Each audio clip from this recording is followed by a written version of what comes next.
What's up, everybody? Welcome back. Got an awesome week this week. We got the boy Swiss with us.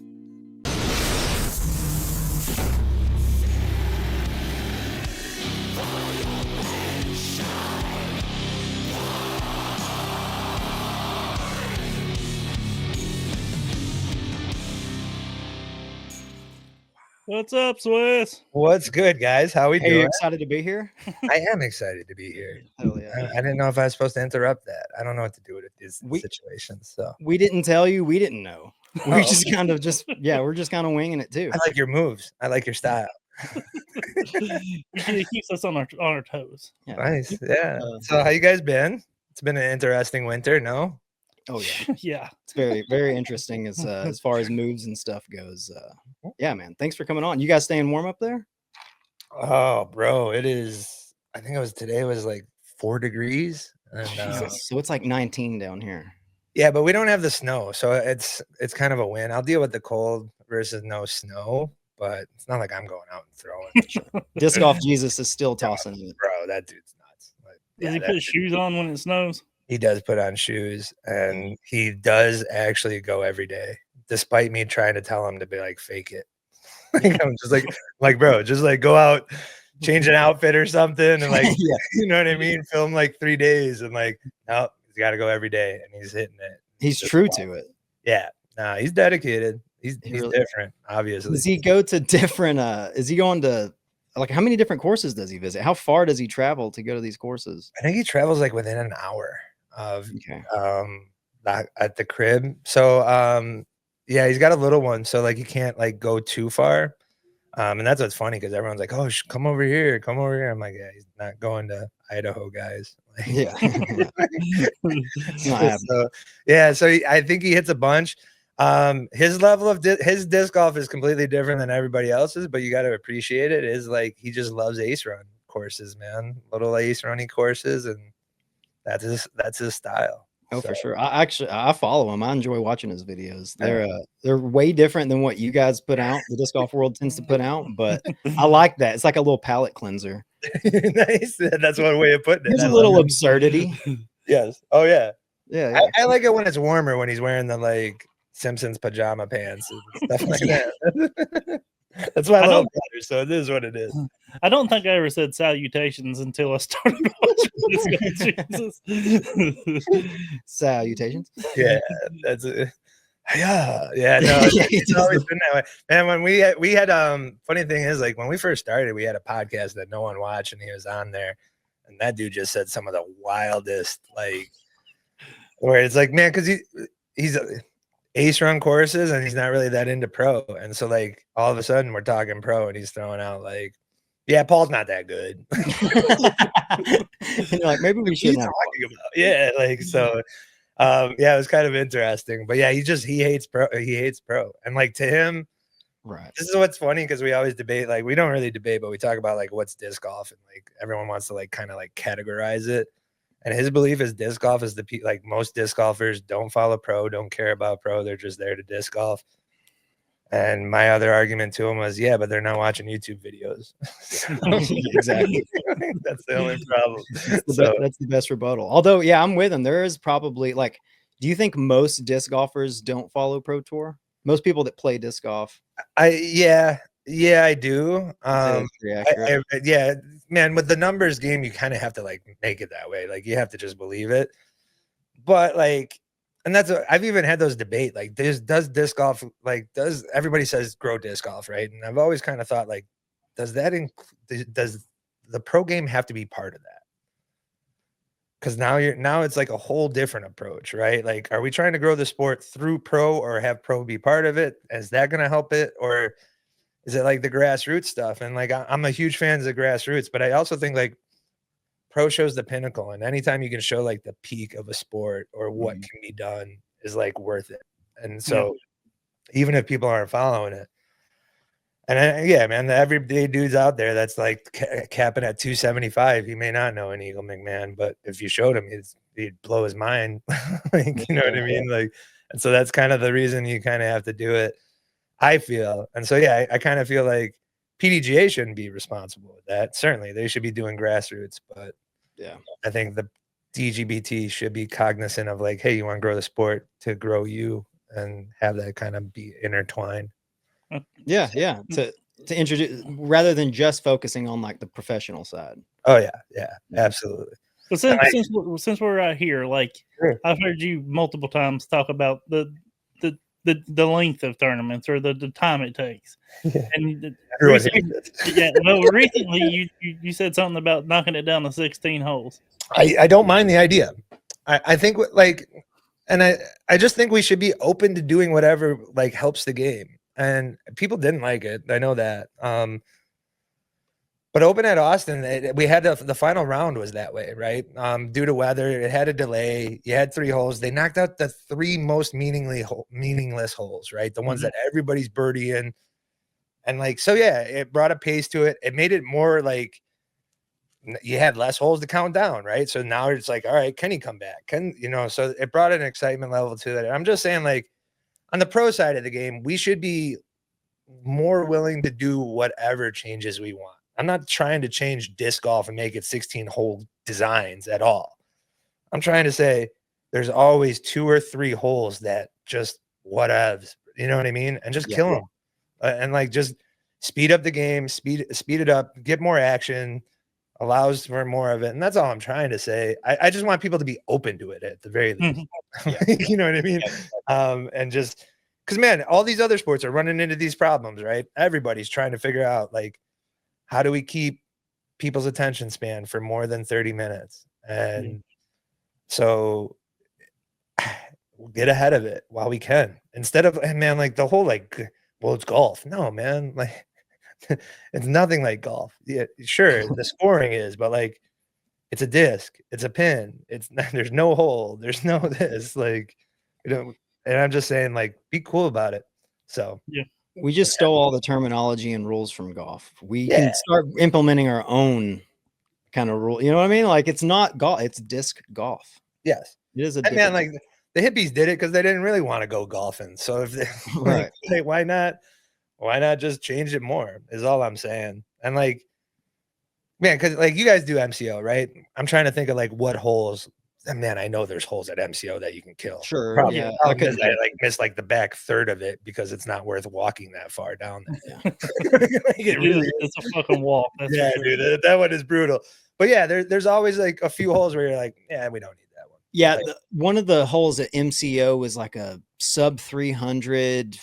It was a crazy amount of trees through a gap. I couldn't even really see the gap until actually I saw it on camera or on film, and it was, I mean, most people didn't get through it. They were usually hitting an early tree, and then it shot out into like an opening and the basket was out there. I don't know, it's one of the later holes. 14 maybe? 14, yeah. 14, 15? Yeah, I was going to say 15, but they could take that hole out, and I think a lot of people would be completely cool with it. Just play the other 17. Yeah, man. And now also think like, here you got courses trying to redesign and do something new. All right, what if we subtract holes and now you have that extra distance? You can do more things. You can like expand here, condense here. So it's just a unique way. And that's why I say only the pro game, because like it gives you the ability to do more. Like if I take away 3 holes and I make 3 other holes that much more difficult. All right, now you guys are less interested in my thought process. Right. Take away like you hearing like, oh, 16 holes, 15 holes. That just sounds stupid. Take that away for a second. And let's say, hey, I'm going to get rid of that 300-foot hole that you don't like. And I can add 120 feet here. I can add 70 feet here. And I can, you know what I mean? And play around with it. Yeah. And now you got good course designers. Now they're not everywhere, but there's good course designers that could use that extra space and make something really cool. Like Maple Hill, I couldn't imagine if you got rid of, now it's hard to get 3 holes away from Maple Hill, but I can 1 or 2 and then expand on something else. That would just be unreal. Like, you have purists though. They're like, no, par is 54. You can't do that. Yeah. And yeah, I'm just not that. I've never been that. Like, yeah, disc golf has always been like, I enjoy the pro game. I can find aspects of it, but my disc golf for me is just like solo rounds, like chilling. So I just appreciate the game and I can speak on it. And so I do. And I'm like semi-funny. No, you guys are funny. Yeah. I watch the Disc Golf World. Nice. Better. Yeah. That's how do you think we get our information, man? How do you think we get our information? You're not the only ones. At least you guys admit it. So, Yeah. I appreciate that. Yeah, we joke around all the time, man.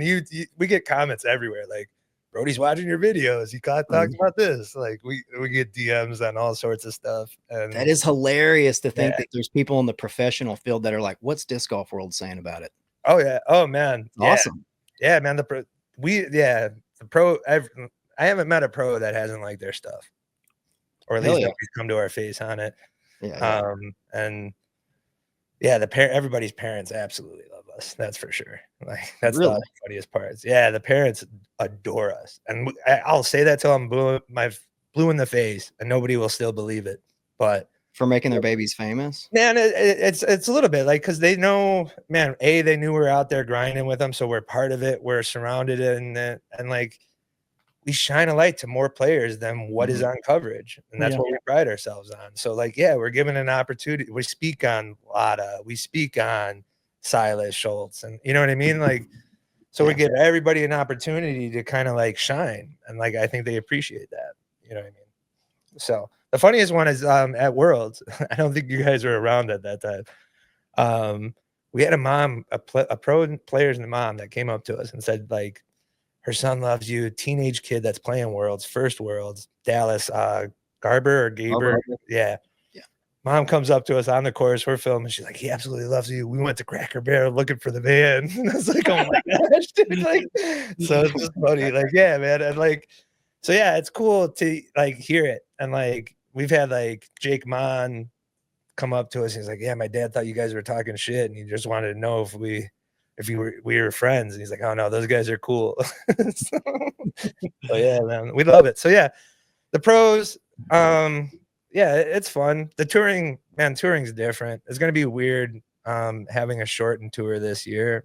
But that's because we're going to Worlds. We're looking at flights, guys. We're going to Finland. That's like crazy. That's nuts, right?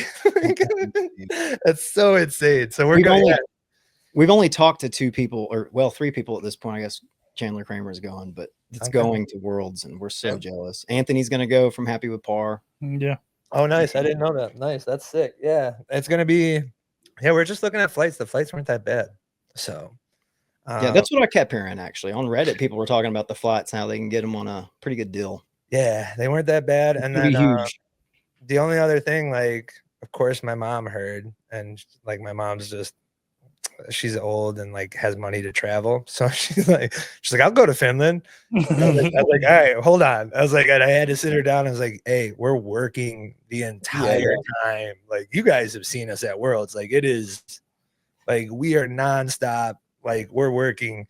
I'm not going to be able to hit the old, like, I don't know what's there, the smorgasbord or like, you know what I mean? I'm not going to be able to like eat salted licorice with you, like somewhere. Like, I'm gonna like be on the course, and like she's cool enough to like she can travel by herself, but yeah, she might go, which should make our lives a lot easier because we're just gonna hit up a bunch of fans now. If she'll get the hotel room.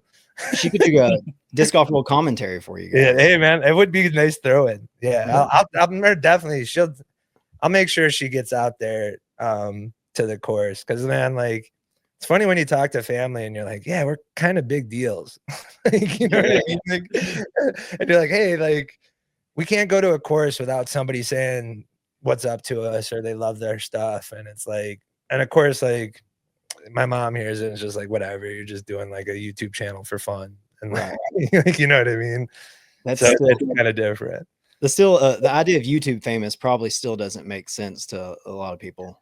No, and man, once I get that YouTube plaque, oh, I'm gonna show it. I'm gonna wear it as a necklace.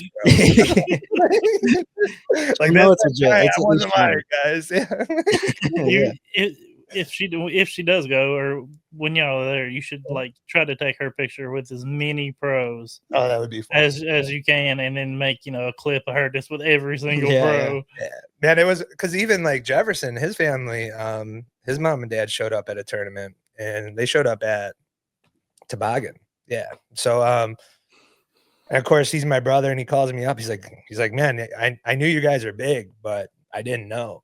Like, like even he's like it was nonstop. You're doing this. People are coming up to you, and he's like, and Jefferson was telling me, he's like, hey, every time somebody come up, he'd be like, who's that guy, or who's this, or that guy, or those guys are talking about you, and like, so it's just kind of cool. But yeah, he must have been like, who the fuck? What have you been doing? I'm like, how does everyone know you? That must have been a mind blower. Yeah, man, and You're not even a pro disc golfer. Yeah, they're pretty tapped in. That's the other funny part. Like they're probably the most tapped in, like in the family, as far as what we do and like who we are and what we are. And they were still shocked. So it's just, yeah, it's kind of different. It's weird. I love it though. Yeah, I just wish more fans were like, man, the whispers that you hear as you walk by. It's like, dude, just say what's up. yeah. I don't know if you're whispering because you don't like me or you like me. Like, you know what I mean? Like, just if you dig me, just say what's up. And like, man, that's how we met. We meet homies. Like, man, we got friends for life on tour now. Sure. Like, you know what I mean? It's so sick. And like, that's what I'm gonna miss the most about touring. But we're gonna get some spots for sure. Yeah. But yeah, awesome. I'm fucking stoked. Nice. Let's we're gonna run through some news though. You want to do that? Yeah, I'd like to get his side of some all of this right. stuff. Nice. You're gonna get the Usually- unfiltered, man. When I script, I usually like, hey, did I go too far? Oh, good. That's Now what let's roll with it. Go as far as you want, man. All right. First thing up, looks like Thought Space is going to release the Expanse in their new parallel plastic. It's a Discraft blend plastic. Yeah. There you go. Yeah. Just kind of broadening the horizons with manufacturers. I'm not gonna, man. If you have an opportunity to attach yourself with Discraft at this point in time, it's a win. Like, you know what I mean? So it's this is very big for Thought Space. And they need it, and I really hope it comes. And I hope the Discraft community shows out with the plastic. I hope some of this can move. And that's the set. Like, we need companies. We got to support. Yeah. So when we say support, don't get me wrong, it's the players, but it's also like smaller Discraft manufacturers like this. And Thought Space has always been creative. Yeah. And I think this is a win. Yeah, it gets their plastic in maybe more hands, because maybe somebody that throws Discraft normally that hasn't even, they know who Thought Space is, but they're like, yeah, I don't like MVP plastic. Yeah. This might get it in their hands, and they might expand from there. I've already seen a lot of hate that's like, oh great, now you went to a shittier plastic type. and I think they responded to one of them on like an Instagram, on their Instagram reel, and they're like, well, then you can just buy our other plastic made from our other motherfucker. Yeah. Okay, this is just a limited run we're doing, like, and maybe they'll have future endeavors with them, but I love it. This is absolutely. This is kind of like, hey, let me try to win this over and show that we can do it. And for Discraft, why not? This isn't anything I've ever thought of before. Like, I've never thought of a company doing this. This is you've always had the like the like solo rights to it where they manufactured everything, not like a special release. So that is kind of really cool. And it just shows like at least companies are in Thought Spaces, at least they're getting creative. You know what I mean? Some of them, that is. So like you said, no better company to go than with Discraft, of course. Like I was thinking the other day, and like, if you could go back in time, like to when Paul signed that deal with Discraft, would have thought even back then that they would like supersede Innova in sales and just overall like player roster? No. Even when Paul signed, you're like, I remember it being huge. Like, holy shit, Paul's going to Discraft first because he left Innova, but he's going with Discraft. Like, no one really gave that much of a shit about Discraft 5 or 6 years ago. No. Before Paul signed, he brought Discraft to the map. And I'm not even completely convinced that the Luna is like the best disc, best putter ever. I think that they just push the fuck out of their products and sell them well and print them on different plastic limited runs. Best, that's for sure. Like, do what? They sure as fuck have everybody say he gets the best, and like that's battle. Like, you know what I mean? Like, and now it's truth. That's what like you speak it to truth, and it's become it. But no, I knew Paul would always sell. Like that's a given. You knew that was going to happen, but like, no, I would not have predicted any level of where they're at now. And then, dude, it's only gonna get better. It's only gonna grow. Like these Oh, guys for aren't sure. stopping, man. Like these guys, like if there's any brand that was going to have their own tour, it's Discraft. Yeah. Like, and like part of me thinks that may be a future plan of theirs. But like just because of the moves and who they're attached to so many TDs that are part of the tour already. Some of the biggest stops are Discraft stops. Like, who's to say, hey guys, we're just gonna run our tournaments, like, Yeah. and then just do a go throw thing, so type thing, and just have a Discraft tour run. Why not? I mean, I'd be there for it. More disc golf is always all right with me. Absolutely, man. I mean, they seem to, out of all the companies, they seem to be the one that doesn't show as much struggle as others. Like they seem to be doing fine. Yeah, and I will say, like, what they do for their players is what stands out the most. Like, if you're a pro tour player, like, and you have a chance for Discraft, like, you gotta get an insane other offer to like entertain. You know what I mean? Like, just sort of the marketing, like everything along those lines, the disc they pump out, everything everywhere. You got attached, not like, especially now, like I'm going to Discraft because now I can possibly be attached to Supreme Flight if I'm lucky, Ledgestone, like, you know what I mean? Like they have all these like little sister, like Climo eventually in the future. Like, why not? Like, yeah, it's unreal what they're doing. They're taking over, and Innova is just watching them do it. Yeah. That's what's so funny about it. Letting all their players go to them. Yeah. Yeah. The Climo stuff is just wild. That was the biggest shocker. And like that changed the game. Like Climo and Jerm changed the game. So with what happened this offseason, I truly believe, like, if you ask me, this is the wildest offseason like ever. This has to be. Yeah, me covering, me watching. It's just, it's nuts what's gone on. Kel was huge. Kel Living Prodigy was pretty huge. Yeah, man, that one's so big. And what he does, man, what he does for the state of Minnesota is just, it's gonna win just for that. Yeah. Like, dude, yeah, man. And these guys' fingers are just like Discraft's fingers are just already so intertwined with Michigan, like our area, Wisconsin. Now you're heading to Minnesota. Now, if you can kind of bleed into MVP territory out east, like, yeah, just unbelievable. The team's sick. Yeah, they really are. It's the best team. Yeah. You won't hear me speak bad at Discraft because I'm just hoping they got. I just see they got money, and like I kind of wanted some of it. So it's like, yeah, it comes from a place of envy. I understand that. Yeah, give your boy a call. Yeah. We did. I will admit, we did hit them up and said because man, we do this coverage, but we've always thought, like when we first started, we always thought about just having like a team coverage. Like, hey, why wouldn't you want your whole team broadcast every week and what they did? And we pitched it to Discraft because we felt if anybody was going to do it, it was Discraft. Yeah. And yeah, I don't know what we've heard back. Jefferson hasn't shared it with me, but that's a great idea though. Yeah. That's and I think like if Jefferson's going to hit him up at the expo and be like, hey guys, first he's going to hit him up on the expo and ask him like, hey, are we right about Ricky? Please just tell the people. Just let that one out, right? Like, I won't say you told me, but just tell us we're right. Like, that's all I need to hear, or just nod. Like, how about that? So, I'm gonna have complete confidence in you and say that you're 100% right about Ricky. I don't know.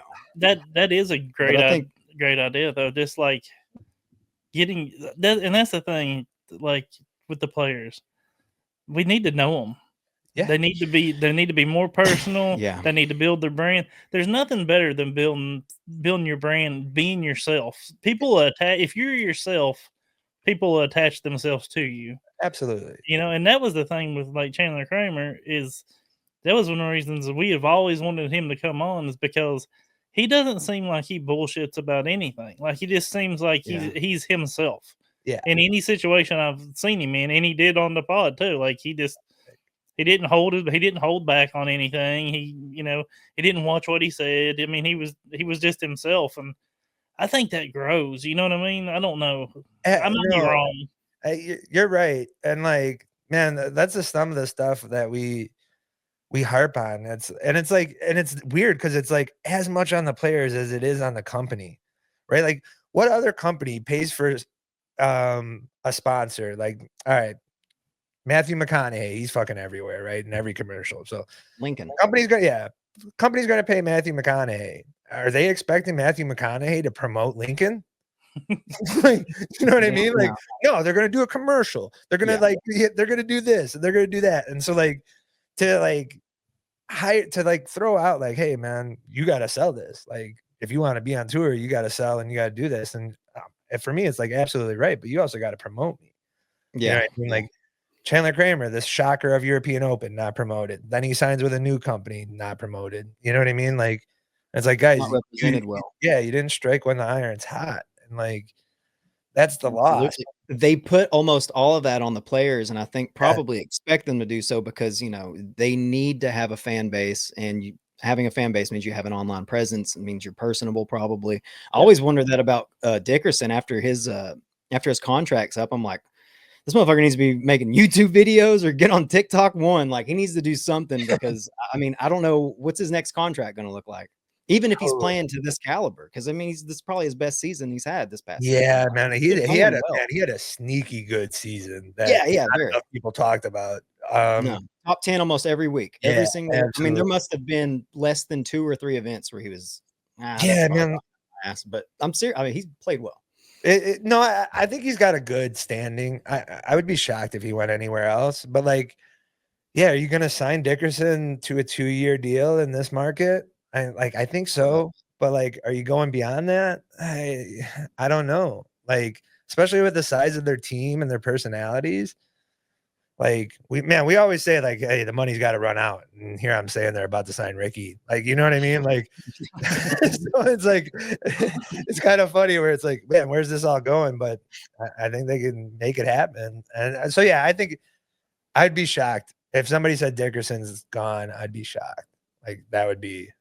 No, I just meant like after his contract's up. Yeah, I get it.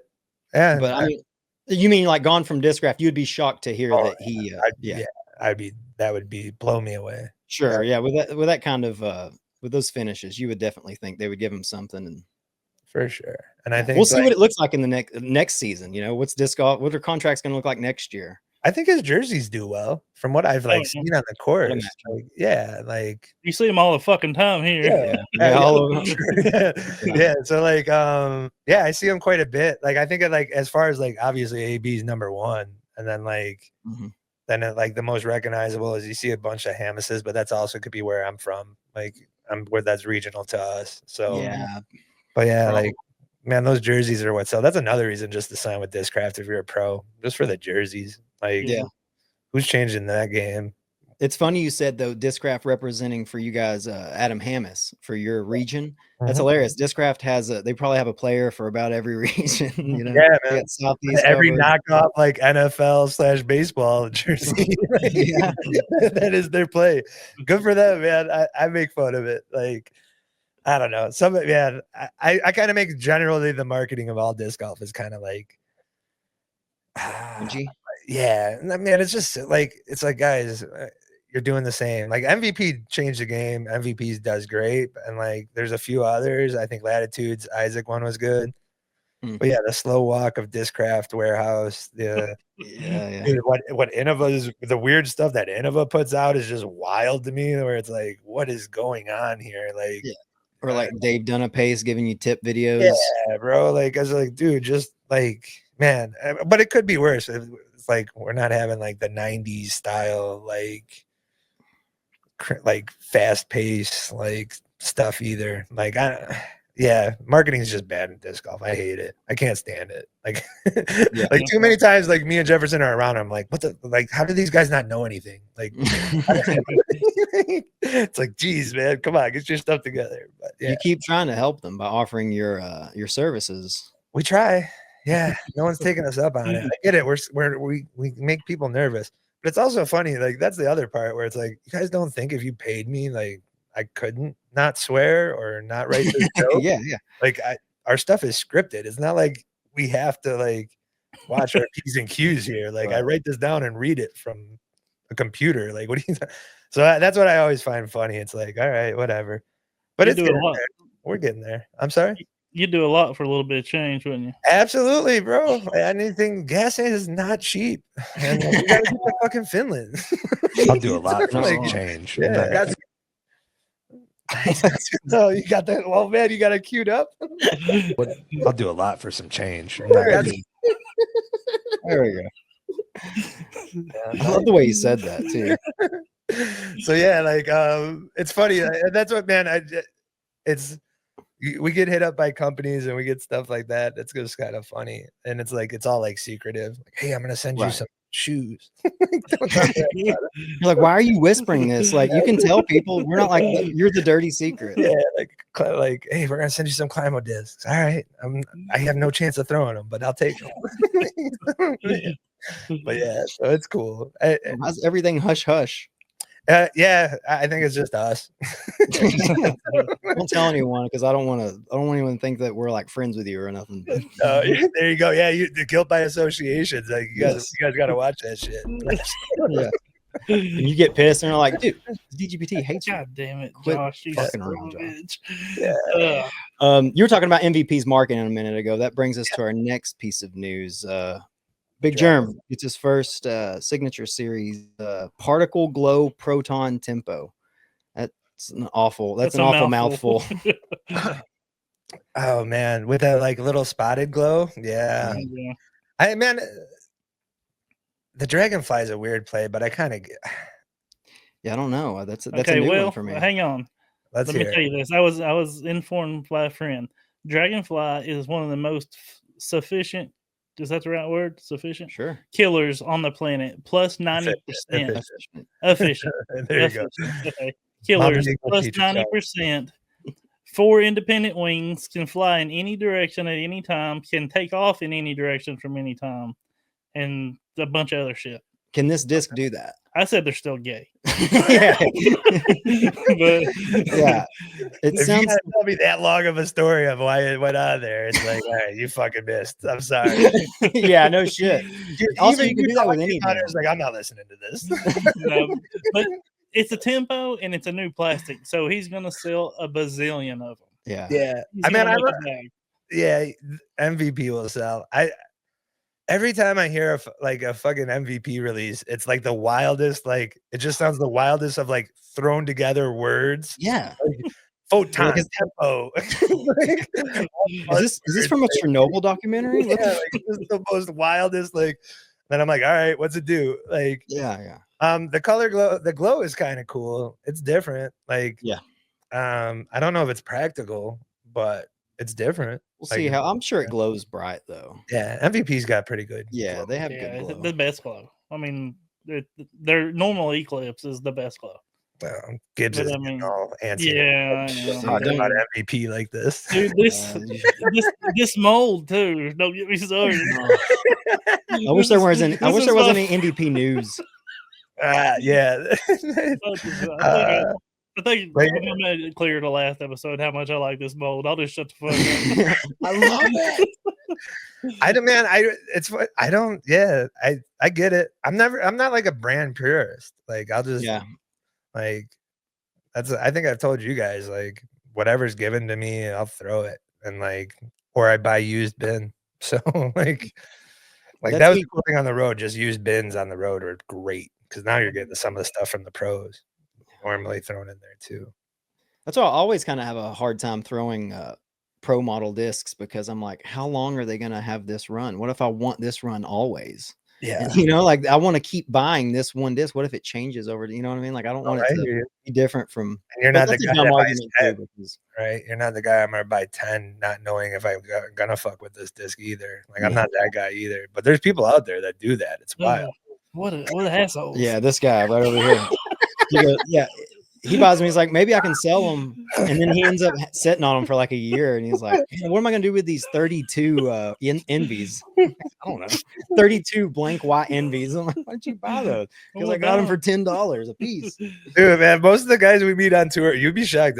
There's a lot of MVP guys we meet on tour, man. Yeah. We like MVP is they're doing things, and this man, the Jerm, that's a big one. Jerm's great.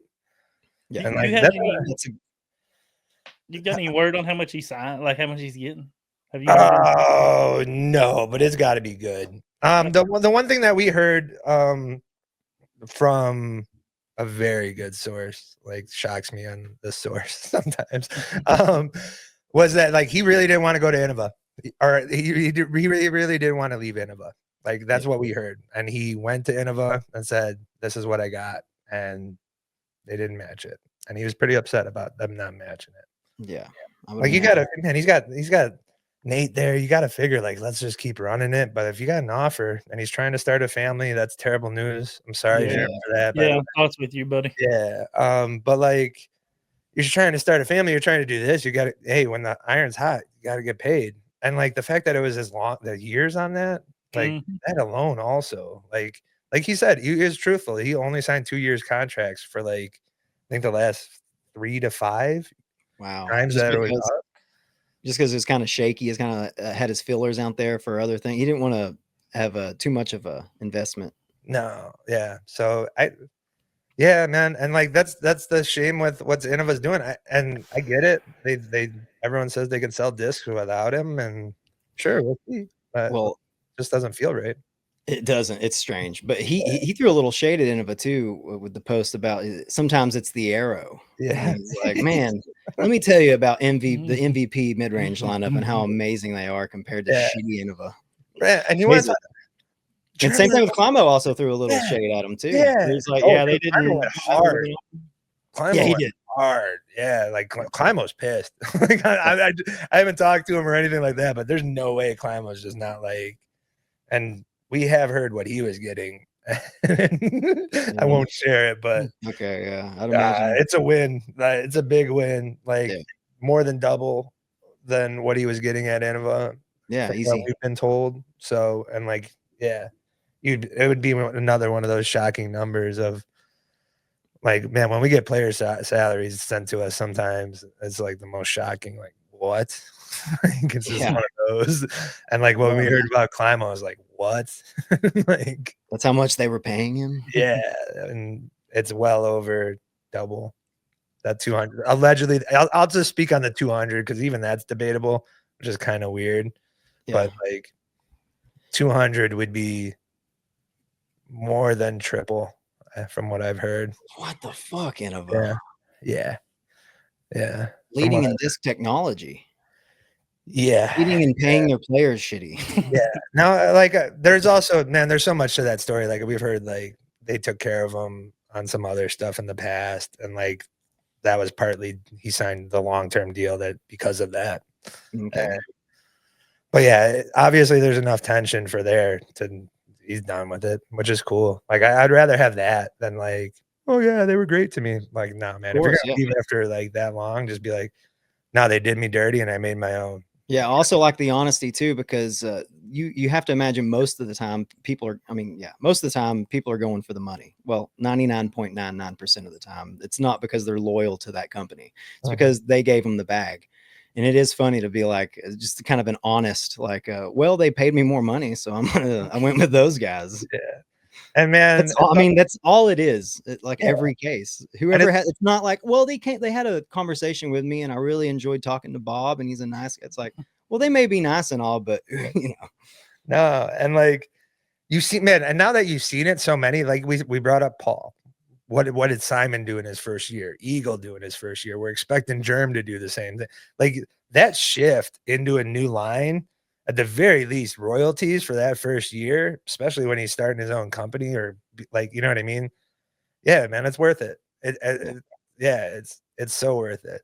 And like we said, like, what's the loyalty to these manufacturers at times when the craziest stuff's happening? Like, you know what I mean? And like the off the side stuff and like the stuff that we're hearing, and it's like, all right, why do that?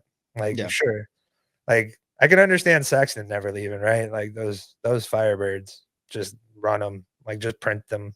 That's like printing money at this time. So like, it really is. The US is about to adopt it as currency. Yeah, no shit. So it's so like I get that, but it's just Climo did what he had to do. Same with Jerm, and I'm happy for him. And they changed the game. I will say this though, that was so. I'll do a little self promotion brag here. I will admit there is one thing as I dropped Ricky lines because I know people may come here and try to listen to that because we've heard plenty of like, oh, Discraft's team's announced. Where's Ricky? Yada yada yada. All right. The one thing that we did not expect this offseason when we reported on one thing that we've been wrong on this offseason thus far, it's been the only thing we've been wrong on, and I'll admit it. A lot of that was what happened with Jerm and Climo. And that was our Kyle Klein report. So that is like obviously pay cut offer. He had to try to search for brands at that point. You're talking late in the season. It's such a terrible position to put this player in. Like I said, the kid wins out, gets a contract that he wants, expects this, and then all of a sudden, hey, we want to do this pay cut. And like I think Jerm going to MVP, I think the Climo moving to Discraft just shrunk the money for Klein not to move. And that's why I think he's staying with Discmania. Yeah. Like, unfortunately. And so that was the only thing that we got wrong. But like at that point, like we didn't see those moves and we said, this dude's got to move on. Somebody's going to pay him, right? So admittedly, that was the one thing we got wrong. And that was just what we predicted. And that we were never told he was leaving. We were told that he was shopping, but it was never like he's gone. So well, every news source is going to be wrong at some point. Yeah. You know what I mean? Like, yeah. And like I said, that was more of our prediction. We're just saying, hey, he's going to be gone. He's going to leave because we're just like, hey, you have to, right? Like, yeah. I mean, you would, like you said, most of the time in that situation, he's going to go and he's going to make as much or more than what they're offering. You know what I mean? That sucks because he is so good. I mean, he's such a good player. Seems like a great kid. Bro, I thought he was going to your team, man. I really thought he was going to go land an MVP. I really did. Like, as soon as we heard that news, Michigan MVP made sense. I'm like, this is like perfect. Like, you can sign him, you can promote him better than anyone. And yeah, I think either conversations didn't happen or fell short, or Jerm became available, and you know what I mean, made it happen. So that's kind of, but yeah. Wow. Yeah, the Jerm thing, and I said this last episode, it's a big thing with him is like those practice rounds, man. The MVP is going to be all over them, and they get huge. They get huge numbers, man.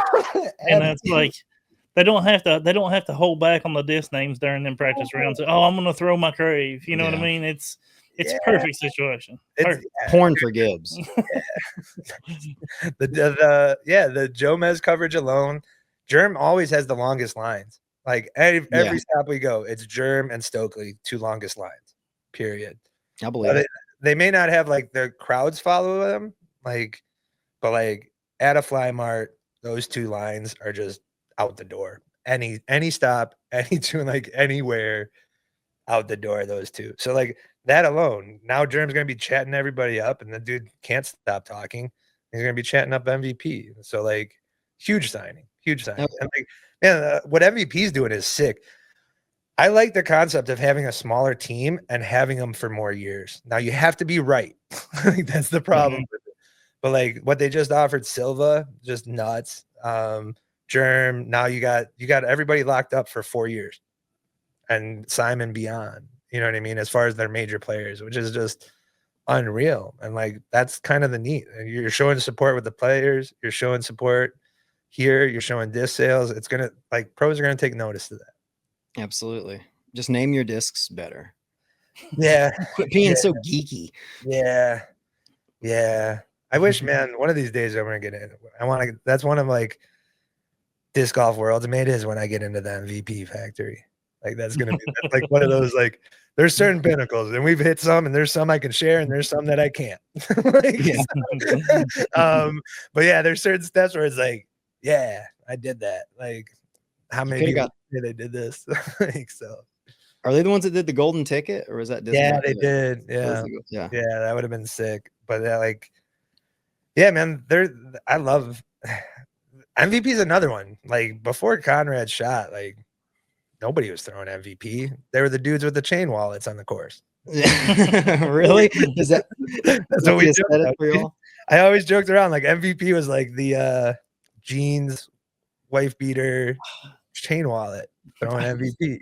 I don't really know what kind of people threw MVP before they kind of popped off. They just Yeah, they weren't. I mean, they weren't really huge around here. oh man, everybody seen a around few. here was like edgy. Like, they were all like, Yeah. kinda edgy. New metal. Yeah. It has a rim. It has a rim on the outside, so it's actually way more advanced. One of my best interactions, like we seriously sat down with Simon, we were drinking with him, and we joked around, and we're like, "Hey man, so that gyro, does it really work?" And he's like classic salesman. Simon's like, 10 feet further. Like, well played, man. Well played. Good job. So I was like, man, so it's funny. But yeah, and smart for them to actually like take money and use it the right way. That's the other part. Like, you can, how many people made money and failed at doing the right thing? Like, we've seen a bunch of that. So good for them, man. They're going to be players. But man, absolutely, they were never top 3. Like, and that kind of goes to show you, like, no. It used to be like disc, like we'll throw Dynamic was out there. You know what I mean? They were always part of the top 3, and now it's MVP and Dynamic's nowhere. No, Dynamic. Yeah, Dynamic's not looking too great right now. No. I mean, I don't know anything about their business. They're not looking great at all. Nobody really. You don't see people throwing Dynamic. No one's anymore. throwing Dynamic. I mean, you want to talk about, everybody, it's beating a dead horse, but like, and people don't like the naming. People do like the naming, but it never hit me. Like, you know what I mean? Yeah. Like, so I get it. At this point, you want, the Dynamic needs, just like Prodigy needs, like a whole culture shift and like just change the game and bring it. And I think Prodigy somewhat started it. The Gavin Rathbun, come on, bro. That guy's yeah. That's going into our next big topic. Nice. All right. No, you're good. Gavin Rathbun to Prodigy for a year or 2. What do we got? I just missed it, so I'm not sure actually. What's it say? Does it say on there? I think it's just a year. Yeah. Yeah, just for so far, just for the year, the 2025 season. Yeah. I'm stoked for him though. I mean, I want him to have somebody on his back. I mean, he's such a good fucking player, man. Oh, absolutely. Obvious choice, easy choice for the pickup. No, brilliant. The dude can ball. And you want to talk, like, there's always these guys that are like sneaky distance guys that most people don't put on lists, and Gavin Rathbun's one of those. Yeah. Like, that dude just bombs. And the season that he's had, whether it's partially coming back from injury and like putting it together, and I think he's only going to get better. Absolutely. So like, man, Gavin was the next up and coming before he got in the injury, right? And like, and then now it's the pinnacle. So he's there. Prodigy lost their world champion, and this is really their best bet. Yeah, Rathbun. Yeah. He's kind of got a lot of pressure on him. He does. You know what I mean? He's got to be the face for Prodigy. Yeah, kind of. I think Luke's gonna help out with that, and those two are kind of like. Oh yeah, there's Luke. Yeah, they're chummy. I know that. But like, you want to talk about somebody who, if put a mic in front of him, would shine. Gavin's one of those where it's like, when you want to talk about somebody who needs to be promoted that would actually like shine. Gavin is one of them. Guys are like great. He did really well on the Brody podcast, like way back, and like I remember that interview. Yeah, and he can really shine, and it's classic. Like, man, that's the other part of the problem. Like, when I say it's like pros and like manufacturers, there's some pros that just aren't about that. Like, you know what I mean? They're just not into it. And I think Gavin could be a little bit better at that. And if he does, he's going to see the results. Yeah, because you don't see much of like a social media presence, right? I mean, I think me and you we messaged each other about this a couple months ago, and I was like, I love Rathbun, but he just don't. It's as shitty as it is for us to say, man. Yeah, it's annoying. It's so like, it's such a big fucking thing to have some kind of social media presence. You know what I mean? If you're a top 32 and you're making the championship and you're not present on social medias, or you're not growing that, you're doing a huge disservice to yourself. Absolutely. It could affect the contract you get. Yeah, absolutely. You know what I mean? People may not pick you up. there's other players that have done it, like Turner, Austin Turner. Look at what he's done by just doing his ace run videos, right? Yeah. And like, granted, he had another good season, highly rated, but like part of it's also you're getting those views. And like that's the other weird thing. Like disc golf loves to see views, whether like now it's debatable to me like how substantial those are. You know what I mean? But like somebody was like, oh yeah, you got 1 million views. Everyone loves to hear that, right? 1 million views, 1 million views. Like that's sick. That's sick. And it's like, all right, yeah, it's cool. But some of that's just popping off in the right algorithm. You know what I mean?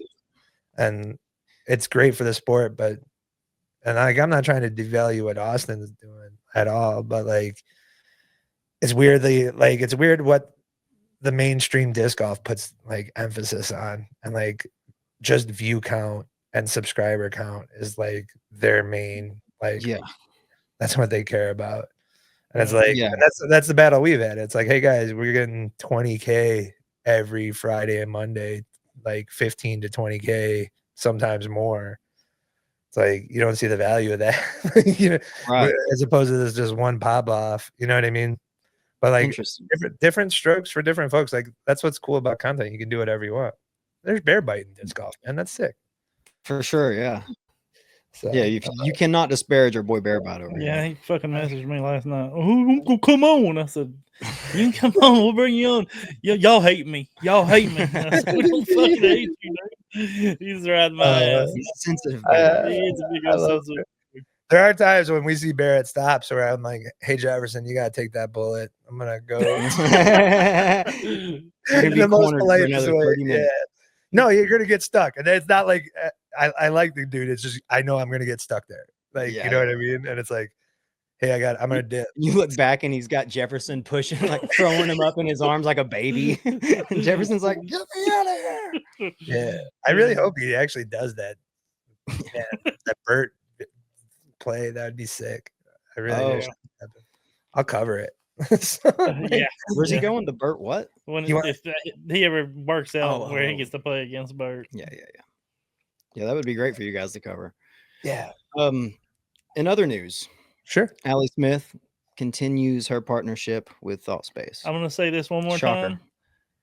The nicest person I might have met on the tour, and maybe one of the nicest people I've ever met in my fucking life. Yeah. I love Allie Smith. No, she is nice, man. And I thought she was gonna have such a bigger year last year. Yeah, I did too. I really was like, man, she's gonna kill it. And that Ace video won our hearts. Yeah, it did. Yeah. No, and this is like a great player for Thought Space to be attached to. That she fits in with that. With Proctor and all them along those lines. They get players that have a great thought space. You know what I mean? A good headspace. Yeah. Man, Allie's great. I think she'll have a bounce back. I think she's got to make the championship. Like when she has that type of arm, it's like, Allie, you got to make the championship. Like, like this is, there's no way you shouldn't make this. I'm hoping this, I never realized that there are T and S right here in the thought space. It's like a little money sign. That's lame as hell. Yeah. Oh, yeah. I know, it just looks like it. I know it's not. I've never noticed it before. Nice. They should do the little S that you used to draw instead. The weird, like also with all their stamps, they're like reversible or like upside down. I feel like they're like, I don't know. I dig them. Everyone loves their stamps. I do too. I do too. Anthony from Happy Par says that he thinks that they're kind of like their stamps are like the Ed Hardy. I could some of them I could see that. I'm not gonna lie. Some of them are like, all right, guys, you pushed this a little too much here. But there's other ones where I'm like, man, that's a pretty dope concept. Man, it just kind of goes to show like how like starved anything different in disc golf. Like, you know what I mean? It just goes to show that. Happy with Par. Yep. Yeah, he'll be at the Disc East with our boy Jefferson too. Yeah, Jefferson will be there as long as he's still alive. He's awfully sick. Now, Happy Play with Par is one of the coolest vendors that we've met on tour. The dude's bubbly. He's walking. He's caddying. He's doing. He's all up in stuff, and like, he hooks it up with great Clash discs, and I'm always a fan of Clash. So like, I'll take it. Like, Absolutely. You throw the wild honey? no, I don't throw the wild honey. That's Jefferson. Jefferson's a fan of the wild honey. I knew he did. Yeah. No, I throw the vanilla is probably the distance driver I throw out of them. So it's more like my straight to like slight fade. So that's kind of that. And then other than that, I'm understable. I'm the understable guy. Like I'm throwing I'm like the 65-year-old Mamba thrower. yeah. You know what I mean? Like It's Halo. Yeah, it's not lightweight though. Yeah, I'm not there yet, bro. I'm not throwing like 156 gram like Mambas or anything like that. So yeah, it's mostly like understables, and then like I think that's the Mamba might be like the fastest speed that I go. Like that's what I cap out. So 11 speed, or is a Mamba 11 speed? I mean, it might be 12 or 13. Okay. I don't know. I think it's 11, but I'm not. I could be wrong. Yeah, I get the Mamba mixed up with something else. I'm not sure. Ask me something about MVP. Jesus fucking Christ, yeah, dude. You know? No, just real quick. I'm gonna jump back to Clima for a second. Let's do it. You just mentioned 150 gram. Did you notice that all their discs come in super light versions? Yes. Was that for the old people or for beginners? Man, I'm not sure. I really don't know. I'm gonna have Jefferson ask that because I would like to know that actually. When he goes over to the East, it's gonna be like, hey, go to the Discraft tent and ask this. Actually, Climo's gonna be there, so go ask Climo personally. Because I was wondering what they were marketing with those lighter discs, because there's pretty much two things you could be marketing, right? Young beginners or older guys that might be fans of Climo, or maybe you're marketing both. I mean, it's yeah.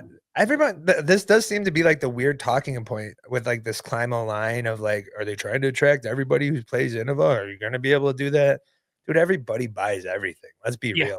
There's not many like diehard, like I'm only rocking this. And so at the very least, and early on, Climo will be fine. Now he's going to have to pump up some discs to like keep up the excitement. And like he said the next one's coming out in a month. So like, as long as he can keep up that, and then Discraft has like 40 different types of plastic, so you like it's just cycle through whatever you got. I think it's gonna play well. I think but yeah, as far as that, I think it was I'm guessing they just mass produced it, and because of the weather conditions, maybe it was lighter. You know what I mean? I don't think it's necessarily intentional, but I'm not sure. Right. But because I think you're just kind of pumping those out as soon as you could. So, but they did look pretty understable when you really throw it. Yeah, I was watching Paul Macbeth throw them too. Yeah, but they're also, you know, they're they probably fly. I'm probably that's way overstable for me. I'm not doing any of that. So, yeah, I'm not comparing to those guys. Only Jefferson can throw that far. To Jefferson, he'll be like, "Nah, that ain't working." So me, I'll just be like, "Whatever." You have to give him discs to be like, "Tell me if this is understable." I don't. That kid surpassed me. Like, oh man, that was a kick to the gut when it's like, "Whoa, this kid's like, oh, he's better." Yeah, that had to be a. Yeah. So he started as a kid, though, right? Started playing as a kid. Yeah. That's the way to do it, huh? Yeah. The scary thing is my other nephew has like the most like God-given like talent on the disc golf, but it just bores him and he doesn't do it. Like I've never seen a kid throw out of the gate like just straight Hyzer flip, like just slides like. And I was like, bro, and he's like, yeah, I just don't like it. I was like, that's crazy to watch it fly perfectly and be like, I don't think it looks that cool. Actually, I don't get it. He's throwing putters too. Like he's going out there and it's like, hey, we give him a putter. You're like not throwing it, and it's just pures it. And it's like, no wobble. Yeah, I'm like, Jesus, like, and like even Jefferson will say it. Like Jefferson is like, yeah, the kid's sick, like, and he doesn't care. So it is what it is. But yeah, Jefferson surpassed me pretty quickly. And then like there was a while where I just stopped playing and like Jefferson got me back in. So and like it was the uncle fandom thing. So because he had already had the YouTube whenever You came in, right? Yeah. Yeah. And then he asked us to be on, and it kind of was over from there. I was like, you guys, man, I didn't want to be in front of the camera. Like, Yeah. like I'm the government's watching me at that point. Who's watching this? Yeah. So that's why I go with Swiss cheese, so I don't have my government name. At least they got you like facial recognition on me or something. So, but yeah, like I really didn't want to do it. And then like when we started our pod, we even started our pod without videos because I didn't want to do it. And then it got to the point where Jefferson's like, yeah, you got to do it. And we did it. Videos. Yeah. And then it was, we You're kind like, of, but I have a great voice. I have the voice. Just let me. Are y'all gonna keep on with the casting couch? I think so. Yes. Casting couch being Yeah. so what you use in your podcast, right? Yeah. So I think, man, we have so many ideas. Like, so, and I don't know if they'll come to fruition, but one of our ideas right now is we kind of want to do a companion stream on Championship Sundays. Ooh. And so that would either be on the couch or another thing we're working on is we have a brewery, a local brewery, and we're talking about possibly doing companion streams there, filming it there. Your boys might be getting a Disc Golf World beer.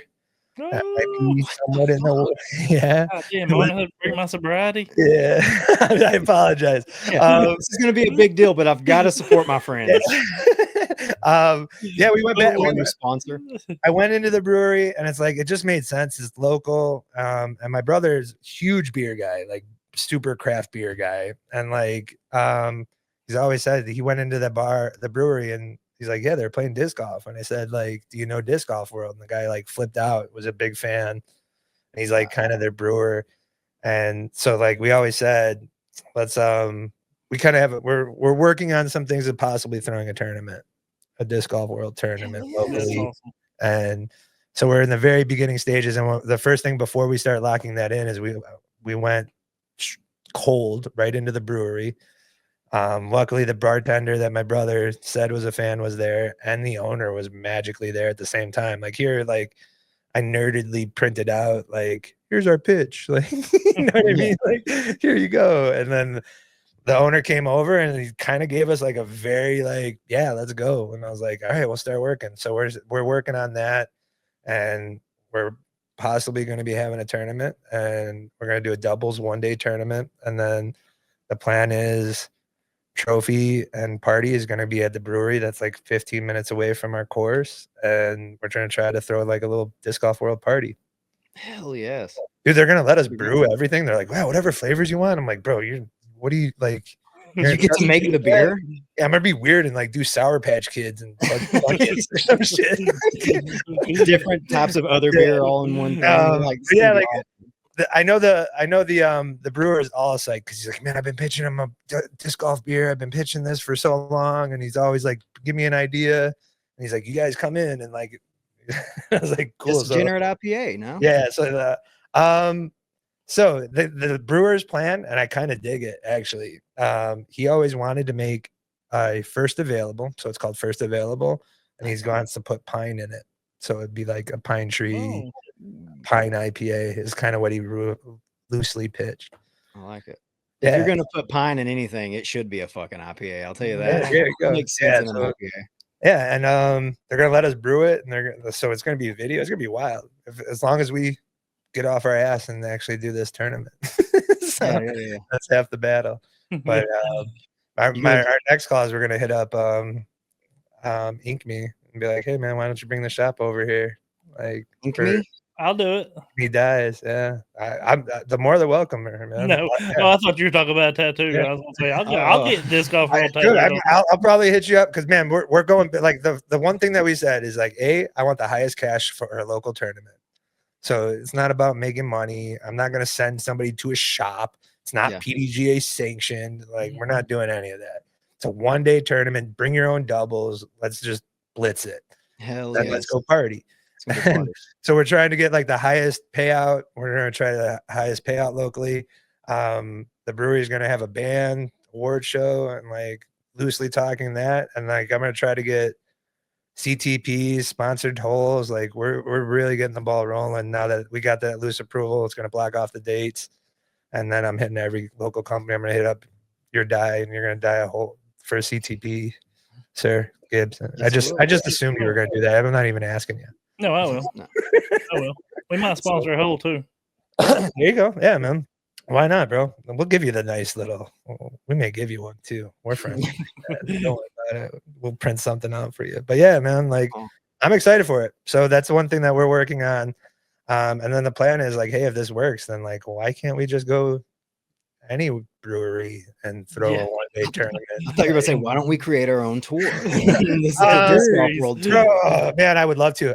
Man, trust me, we've made those pitches too. Like, man, as much as we sound like dummies on our YouTube, I'm not gonna lie, like we weirdly talk to the right people, and we've pitched, hey, I got a great idea for a possible league.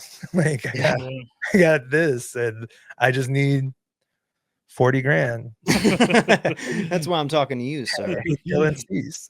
Like, why don't you convince Paul to you two do a Supreme Flight tournament? Like, Dylan Cease, every time you see an interview with him and he talks about it, he acts like he can't wait to dump all of his money into the sport. Yeah, you know, he's like, "Oh yeah, where's your money at, Dylan?" Yeah, as soon as he gets that next contract, it's coming. I'm so excited. He even told us, like, when we threw around with him, like he loosely talked, because like back then that was when he was with the Sox, and so we're Cubs fans, so we kind of made fun of him for it, and like we're just ragging him. He's like, next contract, we're doing it. Like he's like, I hope I get somewhere big, like a big city. And I was like, cool, man. Like he's been talking about it. So I'm sick. And the property's nuts, bro. Oh man, oh man, Cactus Rock is, bro. I've only seen a few clips of some of the holes, but man, we weren't even like the last 8 holes weren't even done. And like here we got like the designers and the guys who are doing the work, and they're like leading us through like down steep mountains, like only single path, like alpacas and shit. Like I'm like, dude, this is not safest. I'm like, you know what I mean? Yeah. And like we're going up and down, and he's like, yeah, this is gonna be this way and this is gonna be this way. But I will say, like the first, I think like front 9 was immaculate. I was like, oh my God, this is so sick. And it wasn't, there was no grass yet. There was no, you know what I mean? It was just like, whoa, these guys got something. So it's going to be a championship level course. Yeah. Oh, for sure. That was his, yeah. Dylan said that from the jump, championship level. He wants majors, stuff like that. The funny thing is, before we went there, when we did the interview, he's like, yeah, he kind of like, this is better. I think my course is better than MVP or Maple Hill. And I was like, whoa, bro. Whoa. I was like, hey, man, I know you got to pitch this, but like, yeah. There's so many other courses you could get away with saying this than Hill, like, out, Dylan. You've only been playing for like 4 years. So, but and then I went there, I was like blown away, and the crew is sick, and I can't wait to get back there. We keep telling them like, hey, we're gonna get back there and do a video. Yeah. So one of these days we're gonna get back there. But yeah, one of these days. For sure. But and the Cactus Rock, it's literally a cactus on a rock in the middle of a pond. Yeah, like that's the most beautiful. Like I'm like, how does this even happen? And it's only one. It's only one cactus, yeah, but it's big. It's like a big, like it's really big. And like that, you can see that hole. Like it ends. I think 18's there, so it ends there. But like you see it at like 3 points. And I like also where the parking lot is, the parking lot's going to be right in the middle of split the course in half. It's going to be a great party. Yeah, it's going to be legit. It's also in the weirdest, like it's in the most richest neighborhood. Like it's like almost a gated community. And I'm like, when we went in there, I'm like, we took the wrong turn. Like, there's no way. Like, you're passing like houses, and like all these were just houses on huge like plots of land. And like he just bought the land to put a disc golf course on it. Wow. And pissed off all of those people. Oh, I'm sure. A bunch of disc like scummy disc golfers are coming in for sure. Well, it might be pay to play. That deters a lot of grassroots disc golfers. It's gonna be pay to play, right? It's gonna be yeah, that one's worth it. That one's definitely worth it. Yeah, that one's for sure worth. There's not many courses that are pay for play, or I was like, but Cactus Rock would be fine, pay for play. I'll tell you that. I'm gonna go. it might be tough to play, but We're gonna wrap up a couple different news, maybe one more, sure. and then we're gonna ask you your last 5 questions. What are we calling those? Final five. The final 5. I'm Final sorry. 5. We'll ask you the final 5. Aiden Scott to Infinite. Ooh, There you go. Left Prodigy. what a great signing announcement after what he just did over in New Zealand, right? Yeah. Like, Yeah. Prodigy messed up. I thought for sure he was going to stay with Prodigy, and Prodigy, that's the one that they dropped the ball on. They should have kept Aiden. Another sneaky, very good player that just has to put some more pieces together, and he's going to be up there. At least, like, I wouldn't be surprised him making a championship run. And he can pop. He's got the arm talent for it, sure, too. So, and maybe a little open bag helps. Like some people, like, man, it helped Gavin. I know he purposely he told us plenty of times it helped Rathbun plenty. Proctor. Yeah, Proctor. Even that Kramer. Yeah, Kramer's with his bosses, and you know what I mean. So like, it made sense. But yeah, Aiden Scott, sneaky good, and he's kind of gotten rid of the headphones, so that's always a win too. Yeah. Well, I remember when I think the first time I heard about someone going open bag was like Drew Gibson, probably like 2018 or 19. That was when it was mid range and not the buzz. That's what he kept on saying. Yeah. Mid range, not a buzz. Oh, I didn't know that actually. Oh, yeah, man. So at Memorial, he fucking like destroyed it, and like he threw a buzz, like or some like deep, and everyone's like, "Oh, buzz," and he's like, "No, it's a mid range." Understandably, I'm not getting paid. You pay me to say it's a buzz, right? Understandable. Like, that's the other problem. I think like with the pro manufacturers is like, man, get behind some of this. Like, I can understand that sponsoring them, but like, throw a disc at them. Like, you know what I mean? Like, and why not get some of these open bag people representing destroyers? All the Castaplast players are throwing destroyers. You might as well put your logo on it. I didn't know that. Ooh, you didn't? Yeah.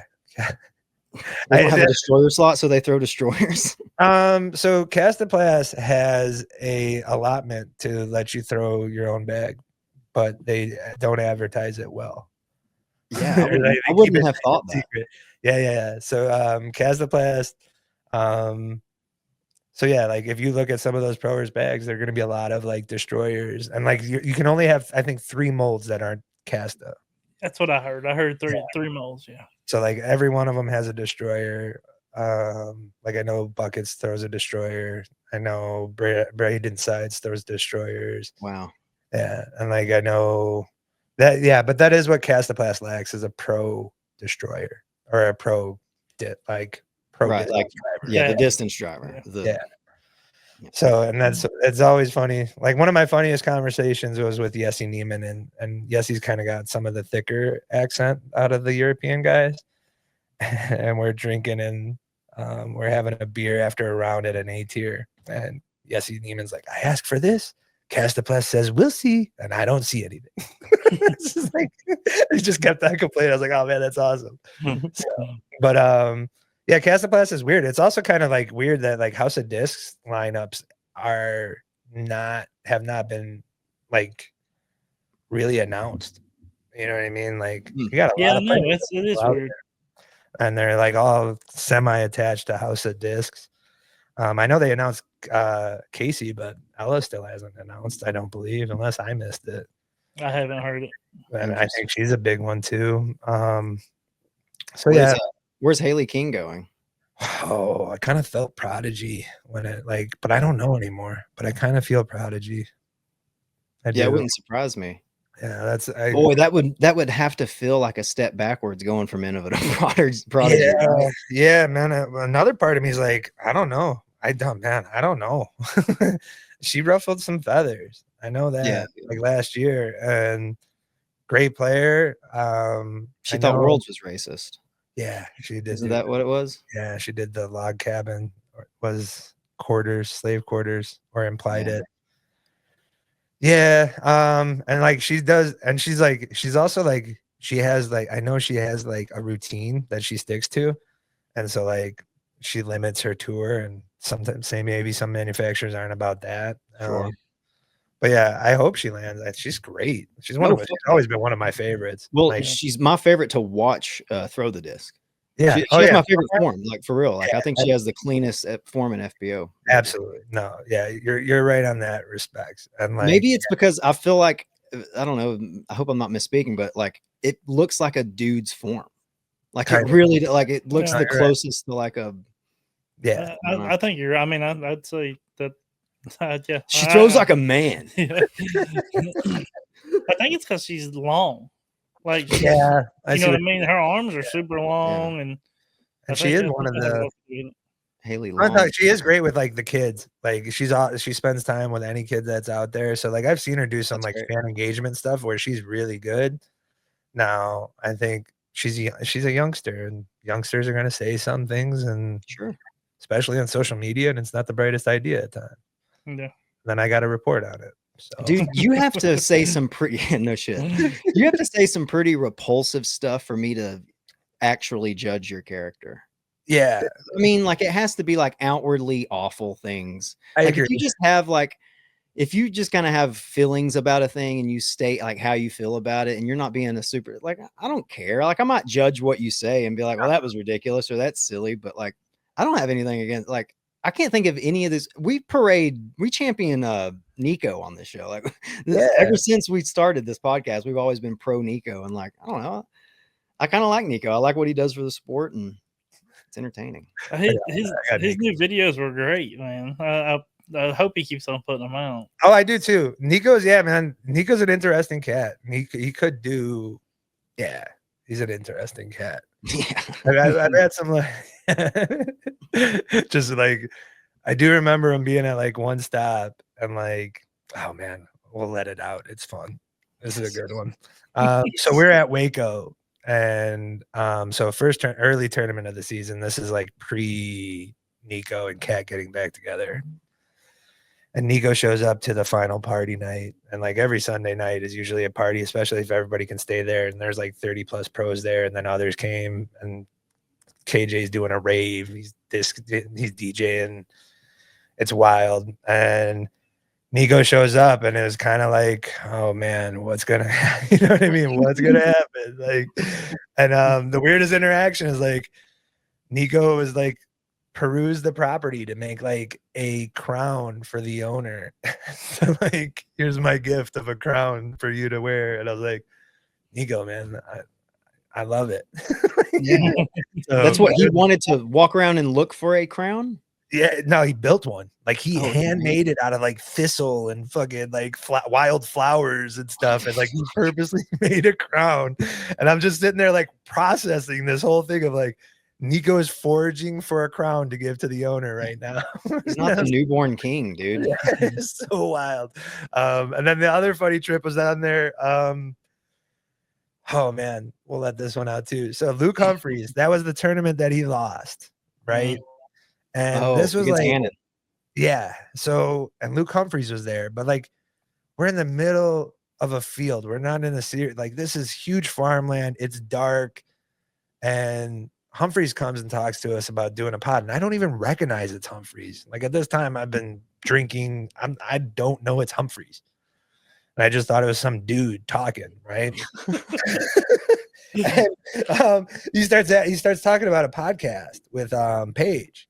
And Jefferson, when he gets drunk, he can be a little too honest at times. And Jefferson was right there, not believing us. And he's like, "Oh, what do you think our name should be?" And like we just start being normal disc golf world stupid jokes, just start throwing shit. And like Humphreys is like, "Yeah." And then like Jefferson's just like, "Stop worrying about the damn name and just do it already." He's like, "Whoa!" And then all of a sudden, like he got closer to the fire. I was like, "Fuck, that's Luke Humphreys." Like, like you just went after Luke Humphreys after he just lost like his best chance to win. And like, yeah, what are you doing? And he's it was just shocking. So that's like, hilarious. He hit him at his lowest point. He's like, I don't know, man. What are you bitching about? Whoever this guy is, he's a real whiny baby. Just do it. You got Paige. Like, just do it already. I was like, oh man. Waco, that was a good one. You ever get a chance at Waco? Waco's a blast. So, if I ever get a chance to go to Texas, especially if you meet a man named Rockin' John. I think I've heard stories of that guy. That's who owns the property, right? That everybody stays at or something. Yeah, I Rockin' think you went John. into this a little bit last Yeah, time. yeah, sleeveless. Yeah, that dude's a blast. Like sleeveless shirt wearing, like old head. And man, I was shocked because like people were calling him to fix stuff because he's also like, He's also a maintenance guy. man, he's just like that tied into the community. Right. So they're like, hey, there's a beehive on this, and I'm literally talking to him like, Cracks a beer. I got it. porch, right? And he turns to the other guy that's with us, and he's like, hey, we got to address a beehive tomorrow morning at like 6 a.m. The guy's like, all right. It's like, what kind of pool do you have, bro? Like, Yeah, no shit. he's calling you, and like TD's calling you to fix stuff. Like his crew is the ones that built the T-pads that everyone was not too happy about, but they were solid. I will say that. They just hated that there was a step up. But they were solid as heck. Yeah. So, but yeah, Rockin' John, that was just a happenstance of somebody asked for, I think, a lighter or papers, and Jefferson's like, no, but I got a J. And all of a sudden, Rockin' John appeared. 30 minutes later, we're getting like approval on Rocket John. Like, he's like, yeah, let's go over to the house. Either way, we'll see. And then then they had like a player meeting, like that everybody's staying there. Like, you okay with these YouTubers staying here? And it's like, this weird powwow. But yeah. So like, yeah, it was crazy. Like even when Casey White heard us, like he's like, "Where you guys staying?" And we're like, "Oh, Rockin' John." And he's like, "You're staying at Rockin'? I stayed there last year." Like, craziest experience of my life. Awesome, yeah. The rave is sick though. Like the rave is sick. The rave is definitely up there. Like as far as party spots. And this is Rockin' John's rave. Yeah, / KJ's. Like KJ brings the equipment. But dude, Rockin' John had like some guy like manning a pizza station and like made pizzas and stuff. Dude, like this is like, wow. It was weirdly like local, like a little weirdy local. Like there's some interesting characters local. Right. Like there was some. Then you had pros, and then like, yeah, and he like, dude there's a hot tub, like huge property, and like the pros are just throwing glow frisbee all night, listening to KJ. And his Paul Macbeth DJ beats. So. I love it. Yeah. Easily one of the best parties. Easily one of the best parties. Yeah. USDGC is always up there. They throw a pit, they throw a bash. With that many people, it makes sense. Those guys are doing like supposedly doing whippets and like the bouncy houses at nights and shit. I heard it got wild out there. I didn't get to stay. I don't know how many pros, but I know vendors were partaking. And preserve is always a big one too, because everybody stays on the property. Anywhere the pros stay on the property, normally Sundays is some type of party. Yeah. Anytime there's commune behavior. Yes. Yeah. And that's kind of you don't get that when you are in a Cracker Barrel.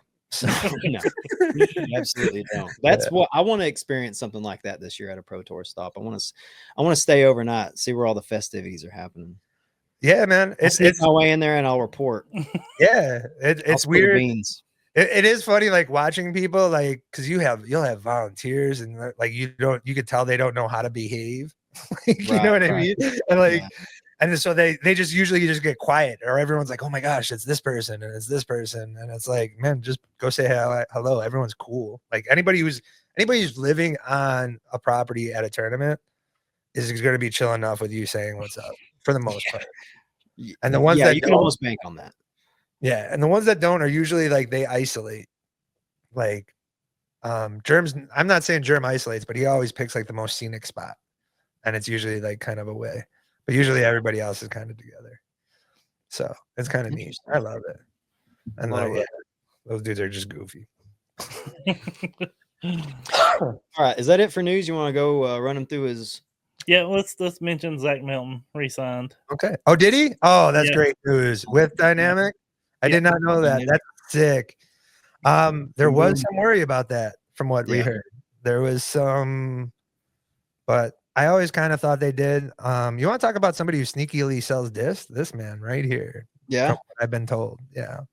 He does sell the hell out of that Maverick. Yeah, he does some numbers from what I'm told. And like from people that were former people inside Dynamic told me that he's always done well. And like, interesting. Yeah. He's a presence too, though. He's always been a presence. Yeah, man. And that's a guy you should not let go, right? That guy Yeah. should be locked in for life. Like, that guy should not be leaving Dynamic. That's so sick. I'm so happy for him because I was really worried. I was starting to get to. Yeah. Yeah. I wonder if he's still team captain or if he had been last season. He was last year for Yeah, sure. I would presume it might be just him and 2 other people, but Yeah. He's still gonna be El Capitan. they got Parker, man. Parker's good. I really like Parker, and everyone's thinking Burridge Yeah. is also going over there too. Yeah, that's another one. Like, I mean, if I had to guess, I for sure would say he's going to Dynamic. So, I mean, he threw a lot of Dynamic, but he threw some Destroyers too. But yeah, he's throwing a lot. I'm guessing Dynamic. Can we talk about go throw real quick? Because I kind of find this interesting. Like, why? Again, starved disc golf community, and like the people who are in charge should really take fucking notice. Like, here, I've never seen, like, let's talk like 3 years ago.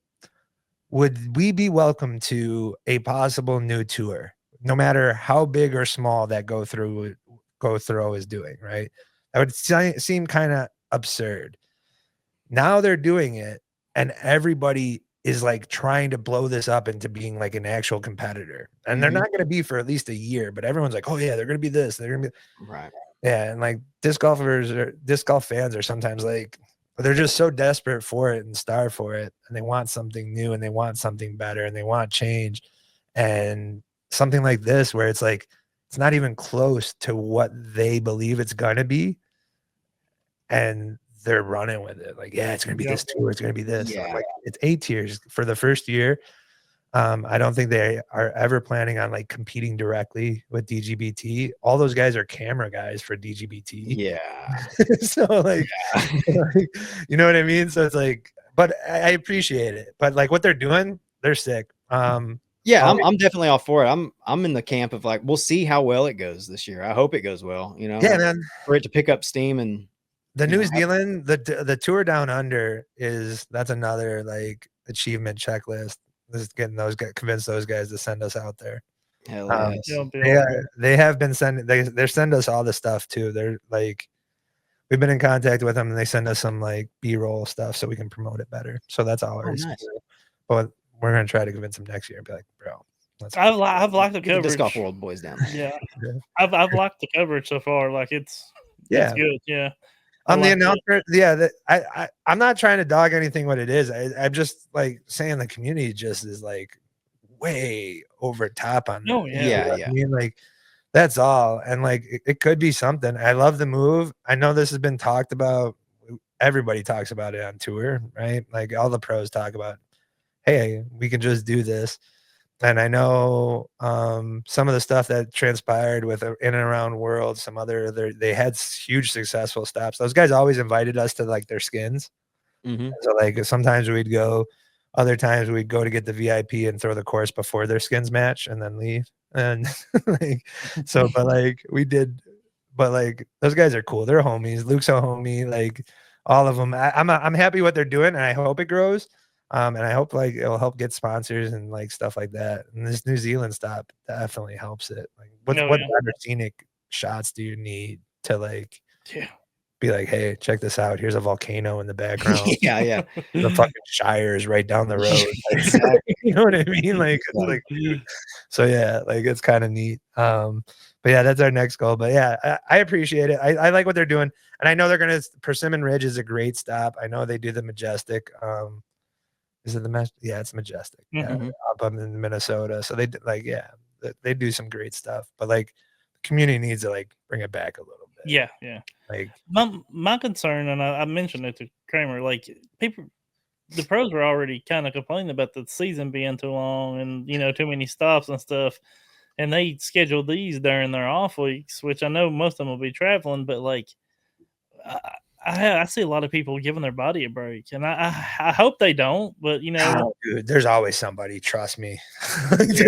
We've seen enough. There's always going to be a posse there, and what Luke does great. I've never seen somebody like get like pull stuff together out of pros. Like when we told him, he came to us and he's like, hey, we want to do a press conference. We want you guys to run it. And we're like, all right. And then like all of a sudden he's like, yeah, I got 8 people. I'm like, this is unheard of. Like, Quick. you know what I mean? On a week off, and one of them's Tatar, and one of them's Own, and one of them, like, you know what I mean? Like, you're pulling names, and like everybody said yes, and like what he orchestrated to get Tatar there was insane. Like to partner up with the owners let him stay at their crib on the property, like to get Tatar there. So like, yeah, he's willing to make stuff happen. It's just wild. And like Luke's like, yeah, if I ever needed something done out of pros and I was like, hey, I got to hit up one person to like get my message across, I'm hitting up Luke. Absolutely. Sounds like he's the guy to get it done. Yeah, for sure. And like, that's what's cool with this attachment. And I hope that it stays. And that's what like Prodigy should be working on with him too, if you ask me. But who knows what Prodigy's going to do at this point. Yeah, that's another question. How's Will Shoestrick going to run it next year? What's the change going to be? I mean, if the quality is fixed completely, then I guess all you have is the business, the problems with the how they run their business. Yeah, how they treat the players. I don't know. I mean, man, one of my biggest, weirdest interactions was with the owner of Prodigy on tour. I will say that, and I will say man, I hate throwing Source out because they're just friends at this point. But like, this one's definitely not a pro. I'll say this, but we've heard sources that CEO selection did not go as smoothly as a lot of people probably believe. Mm-hmm. I heard there was like 4 votes on CEO for them. Yeah, it's what we were kind of loosely told. Yeah. Not a pro, by the way. I want to preface that. I want like, after me like kissing Luke's ass for 45 seconds to be like, hey, it was Luke. Like, I don't want anybody to go back. No, it wasn't Luke. It was just another one of those, like, yeah, man. I wish some people could see some of our DMs. Yeah. And some of our text messages. It's like, yeah, man, I don't know how I get this either. This dude just came to us. Or you have such a power having that information, dude. Oh, bro, it's wild. Because and I've talked about this before, but like disc golf is so small that you have to go to Instagram and like Reddit threads to find out some information. Like, it's just not as easily available as most other sports. So no, and man, the funny thing is when we were right, that's what we had to do. Like we talk through things and like dissect things and like do what everybody else is doing, and the people have made it easier or verified like what we said, but to like get it, and man, that's the other thing that's like why we will say what we say as earliest as we possibly can, is because I get tired because all the other major content people know this. They know what we know. They're too attached to disc golf or a brand or this to like not like say it out loud at times, and we will. You guys are like, we own us, so we're gonna say that. Yeah, we'll say it. Yeah, like until you pay me, I'm gonna keep on dropping it. So, and like it's a matter, and like and the other thing is like I hate the talk of like, oh, you're ruining it for the pro, you're ruining it for this.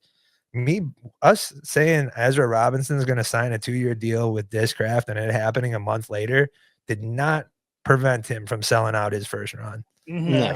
You know what I mean, guys? It may have been assumed.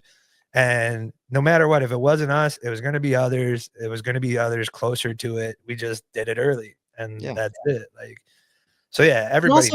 And who gives a shit if someone got it right? There's only like 5 people that there's only like 2 or 3 people that it could have been. You know. Oh yeah. Absolutely. So like, if you just make any kind of speculation about it, you know, I mean, that's put it out there. Yeah, I don't. To get upset about like, oh, you released the information. I was like, well, I could have, maybe I didn't know that. I just said that and then it was right. Dude, we get comments about our fucking thumbnails giving away the winner. You know what I mean? This is the one we constantly face at all times. And it's like, guys, you don't have to listen. Like, that, like, yeah, you kind of have to listen. And that's the best part about it. I love our haters because they have to listen. And like, it brings every time, guys, any hater that's listening, it brings a smile to my face every time I record, because I know like you are going to hear this, and I know it's going to just be like, fuck these guys, but they're good. There's nothing that brings me more joy than that. But And then when it comes out that Ricky's going to Discraft, then Yeah. you're gonna have to come back to the disc golf world and be like, yeah, you guys are right. Oh man, everyone's trying to dunk on us with that team announcement. Everybody's dunking on us Yeah. with that. And deservedly so. Deservedly so. Like I said, we knew about Ezra a month early. Let it grow. There has not been a I will say there has not been a Discraft promotional video yet. It's just been a team announcement. So like this isn't that big. I also said Kona's going to Innova. They have a team announcement already. When these pieces come together and like they happen, hopefully, like there is, I will say there is still a little worry that MVP might slip in there, especially what I've heard their offer is, and it's very good. But the Jerm signing kind of makes me lean to Discraft. Gibbs would cream if he went to MVP. Oh, bro, yeah. That lineup would work with his forehand too. Yeah, he would be up there. That would be a great addition for MVP to pick up. Sure. Ricky Wysocki entropy. Man, also like if anybody watched Ricky's live, like Ricky's not the greatest at like keeping secrets or like not showing it when he's dropped. Like I'm with Dynamic for the year. I mean, this weekend is like, all right, bro. That was. You know what I mean? Like, Ricky, you can't hide it. So was he on live when he did that? Yeah. Oh, okay, I was going to say I would have deleted that one and done another. He was on live. Sure. Yeah, everybody. Like we had that one shared by a lot of people, and they're like, "Oh man, this shows it's right." But I get it. You guys can dunk on me, and I hope I'm wrong about Ricky. I told you what we've been wrong about, and it's only been one. We've been right about everything. We were right about Climo. We're the first ones to say Climo to Discraft. We're the first ones to, and then man, you got those guys who were like, "Well, he's not Discraft. He's whatever. He's Discraft." Yeah, he's in Discraft. Shut the fuck up. Yeah, Discraft paid him. Yeah, precisely. And so, like, yeah, I'll stand by what I'm doing. And I think if Ricky leaves and goes to MVP or Discraft, like, I was right. I'm sorry. He still left Dynamic. Yeah, I would too after that pay cut. Like, I'm sorry. If that's true, that's fucking insane. Yeah, dude. He shouldn't. I mean, if he does end up saying that's I don't know. That's crazy. I will say when we heard first about it, we heard totals like, oh, it's this amount cut, this amount pay cut, and I was like, wow, that's a lot. And then when we got better confirmation on all fronts from other sources, because pros talk up to each other about everything, and like that's where we first heard it. Ricky's got this is what they're coming at. And then when we heard from our other sources that are more tight with Dynamic, I was like, holy shit, the numbers match, the percentages match. Like, you know what I mean? So when I hear that, I'm like, yeah, this happened. Like there's too many people talking about this. And like, so yeah. And like, that's the weird thing. Like I said in the last video, like you had the same agent negotiating Ricky's buyout. At the same time, they are trying to negotiate with Latitude for Isaac. Yeah. Which is just wild. Like, as an agent, how do you not be like, hey, Ricky's not going to get this million. This is yeah. I just want to let you know this. Like, this is what I'm working with. Like, you'd think that'd be somewhat of an important conversation. So, yeah. But, yeah, I hope I'm right. If I'm wrong, I'm wrong. Sources that have told us and things change and buyouts happen and stuff like that. I kind of think he's waiting for a little bit to like get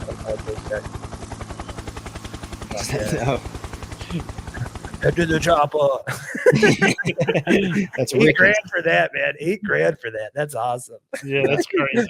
I will say the other funny story I heard about, there's some tie-in funny story about Dynamic while I'm at $8,000 is a good chunk. But I heard there was a tour van at one point that like nobody moved for like a year plus, and it was just sitting somewhere. And leadership, House of Disc came in and just said, sell it. And like you had other people be like, hey, if you put money into fixing this, I think you can get more. And they're like, well, it doesn't run, just sell it. And so supposedly they sold it, and somebody got it started in the parking lot and drove right out of it. And like, all right, guys, we'll just buy a new one, a new, better one. They're just spending crazy money. Yeah, like I was like, yeah, man, that kind of makes sense, right? You don't you're not researching, you're just making a financial decision at times. For sure. But yeah, that's my funny dynamic stories. I got a lot more of those too. Now that our sources kind of filled in some stuff. We'll have you back on just to do a dynamic episode Oh, where man. you just give us all the juicy dynamic stories. Yeah, man, Melton's on there. So if Melton left, I probably would have went hard. I'll be real. If they got rid of Melton, I would have just been like, "You guys are fucking dumb." Like I would have just went like, "What are you guys doing?" Yeah, First Macy, now Melton. Like this dude's doing college disc golf. He's blowing this up. He sells for you. Like it would just been stupid. He's the only personality you have. Oh yeah, for sure. Yeah, like Parker will get there though. I hope Parker will. Yeah. He's also another Very promising. Yeah, that's these new younger players. Those if they don't have an online presence, I'm still learning them, so I can't. It's hard for me to speak on them. Like, oh wow, he did well. Yeah, I keep seeing his name more and more, but like I don't know much about some of these guys still. So I mean, dude, it's such a crapshoot at times. Like Parker won an event, and then you got Sully who performs well on USDGC, and I would say in a lot of people's like fandom, they're kind of even. So, Macy went back to DD, or is that a question? That's a question. Oh, I don't guess my next sponsor, and it was her in her DD shirt. Oh, I doubt it. Oh well, maybe. Yeah, if she posted with it on, like disc golfers aren't gonna. I always say it; they're not gonna promote for free. So, right, that is a good sign. Macy Villadiaz, possibly. Going back to DD. Good catch, Josh. Yeah, good catch, McCully. McCully. Interesting. Nice. I love McCully. All right. Let's wrap it up. We'll do what Final five. Final five. Yeah, it's easy. It's easy. First, least favorite basket. Anything Prodigy. I'll just include all of them. Yep. That and like they have the ones that's across like the checkerboard, right? Or the crosshatch. Mm-hmm. Yeah, I hate those things. Yeah, we should redo that question and say, why is Prodigy basket the worst basket? That or veterans. Probably. We get Prodigy and veteran. Yeah, that's what we've got the most. I've heard a lot of good things about Gateways. New one coming out. I haven't. Yeah, I've not put or used one, but I've seen pictures of them. I know there was some good word on when they did that whole putting testing thing. Yeah, Jay was there, and like a lot of people are saying some decent things. I know the owner talked to him about it, and he sold it hard. So that and RPM I think are like the two pro sleepers for like some of the best baskets. I really want to play on one of those RPM baskets. They're putting them in Blue Ribbon, right? Are they? Yeah, they might. I think so. That would be dope. That would be smart. I know. Yeah, you're right. They had one in there, right? I know they just promoted that now that you said that. Yeah, that'd be cool. Yeah. All right. Worst disc you've thrown for your game? It's gonna be like something stupid overstable. Like nobody should be throwing a tilt. Yeah. But like something that like a disc that's like very popular that just never worked for me. Buzz has never fucked with me. Like I could Buzz SS, sure, somewhat, but like the actual Buzz, I just never could get into it. Yeah, I don't like it either. Yeah, it's just my hand feel on it. It's the mid range.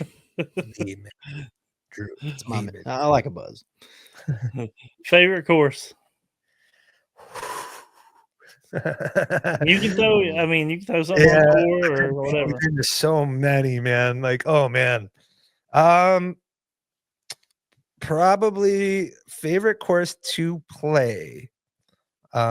Maple Hill. Just because like you can spend 3 days there and play different layouts. Yeah. Now, as far as like the most memorable and like the most shareable moment was either Failure Lake with the nephew, seeing like, man, we knew nothing about this course. We just knew the rating was, and all of a sudden you like steadily climb up this incline and not realize it, and then it opens up and you're like looking over a pond. It's like the sickest scenic view. Yeah. And just being able to capture that with my nephew is cool. And another funny one, not that great of a playable, but it's cool to just be able to do it. Golden Gate Park. That was another one that me and my nephew went, and he actually had to shit in the woods at Koling. He's not the only one that's done it. Yeah, no, for sure. That's You got awesome. it right. You had like an occupied sign, like you had to flip as you went into the bushes over there. Yeah, like you just had a danger moment, and they had to shit in there. And That's great. yeah, and then like if I'm gonna shout out local for anybody watching after I promote this. Fairfield is my home course. I don't think it's where I'll always play. It'll always be my home. And then the team down in Delwood, down in Southern Illinois or Central Illinois, I guess. They're also sick. Delwood's a good one to go to. Okay.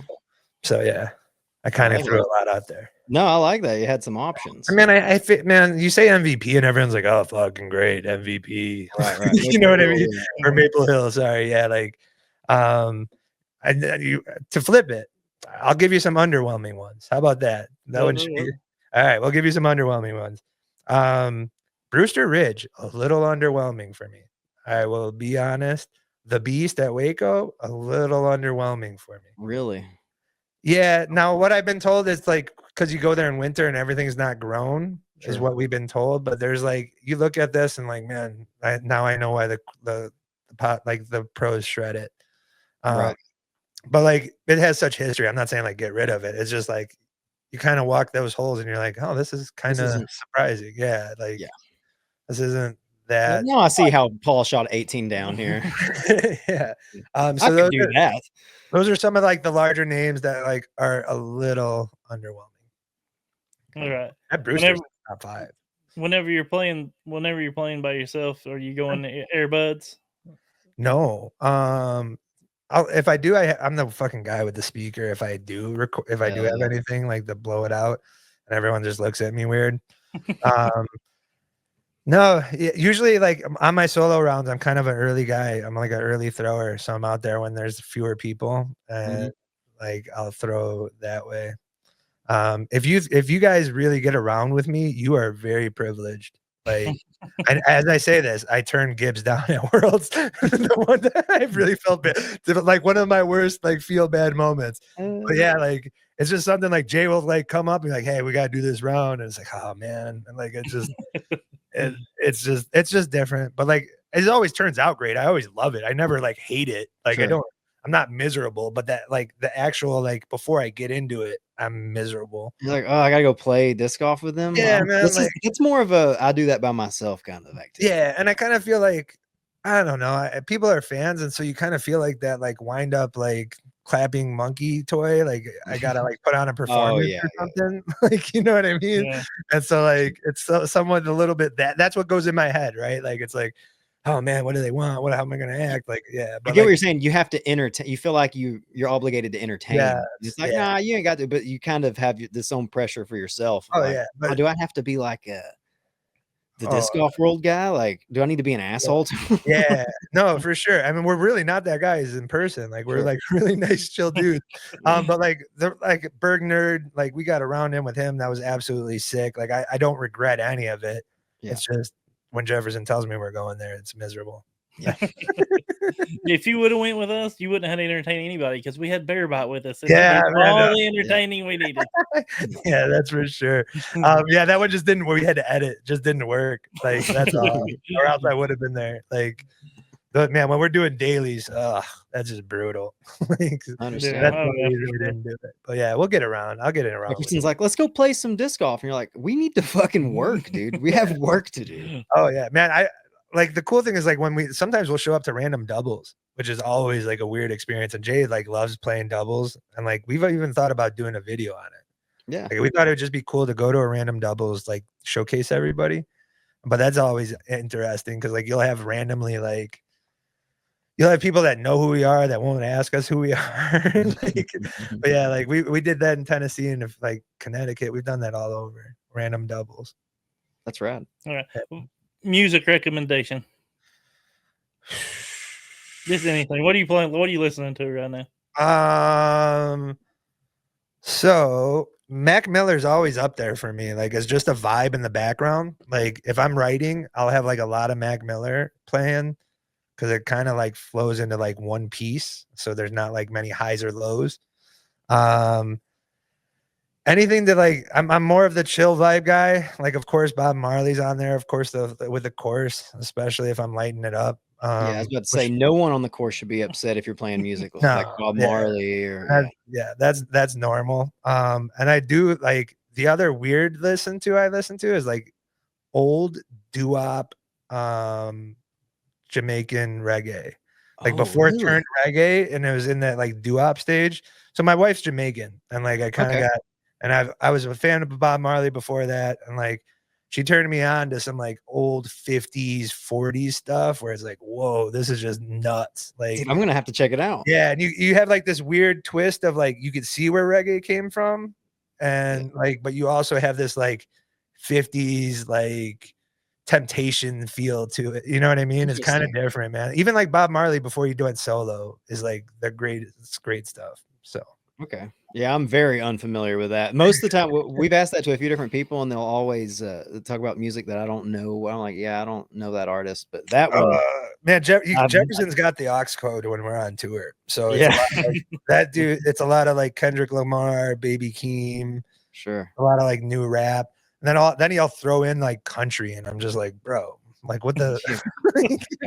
Calm down, Drew Gibson. Yeah, it's like I'm gonna listen to this, and I'm like, oh man, at least play like Steely Dan or something, like, you know what I mean? Like just fucking like don't play like this modern country. Country popped off, man. The last year or two, it blows my mind how like now artists are making country albums and shit. Like it's crazy to me how trendy country has gotten. Yeah. So that's on the road stuff is what we listen to that.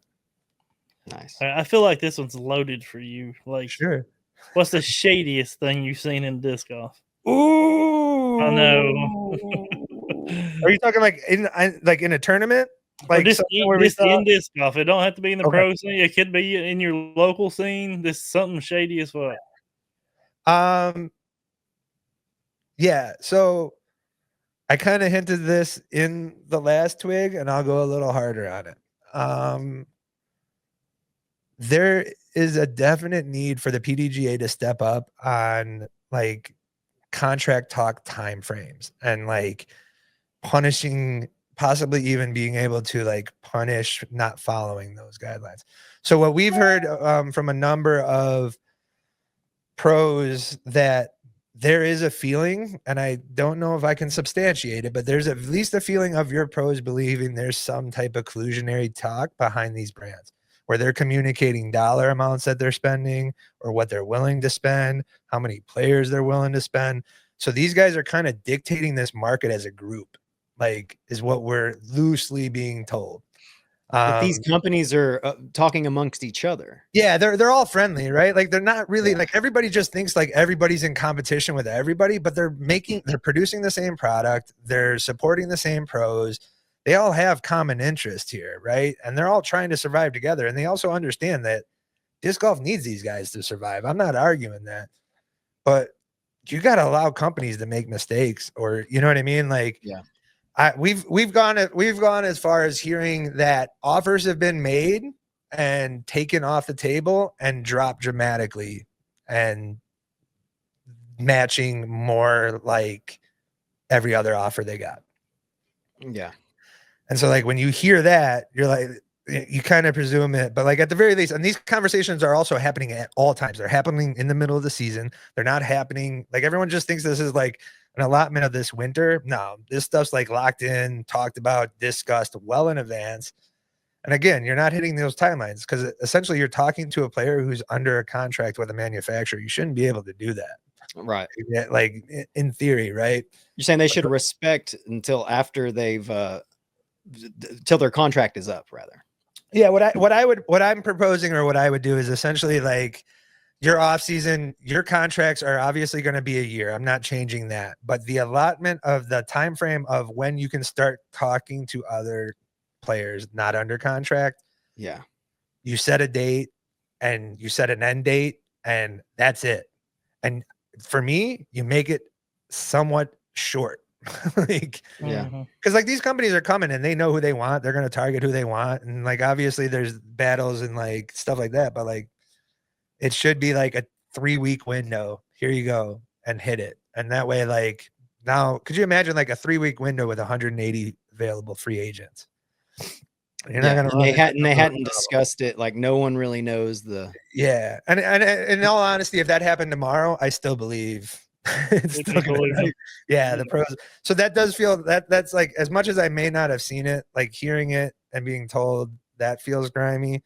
The other stuff, like what happened at Worlds was with some vendors and being select with vendors and what they charge versus others. And when you have a TD attached to their own company that's vending there, like that just doesn't feel right. No. Like, you know what I mean? Like, and like knowing that story, and like yeah, we've said that continuously. That's like one of my proudest moments as like a channel, is like blowing up. That story would not have been told. No, like let's be real. Foundation's not covering that story, and that's their hometown, right? No. Like, nobody.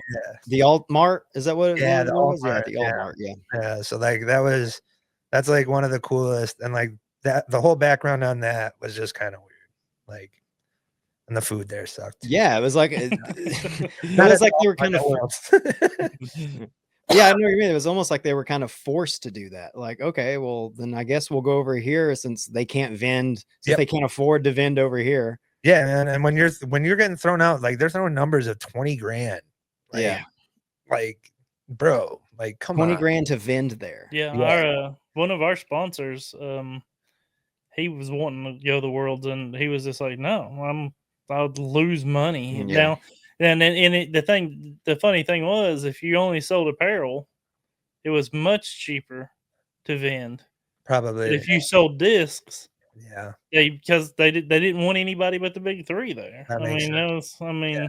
Or that's what I heard. I don't know if that's 100% right, or I might be misremembering a little bit. But like, if you were selling discs, it was like an insane amount of vend at Worlds. Yeah. No, and like I don't, man, like TDs kind of have to. I get it. Like TDs kind of have to make stuff, but like when you're charging pros to be at fly marts, and like that just doesn't make sense to me. Like, why would you charge a pro? Yeah, like, it's nuts. They're setting up a literal foldable table and putting some discs out there. Yeah, like they're not setting up a huge stand.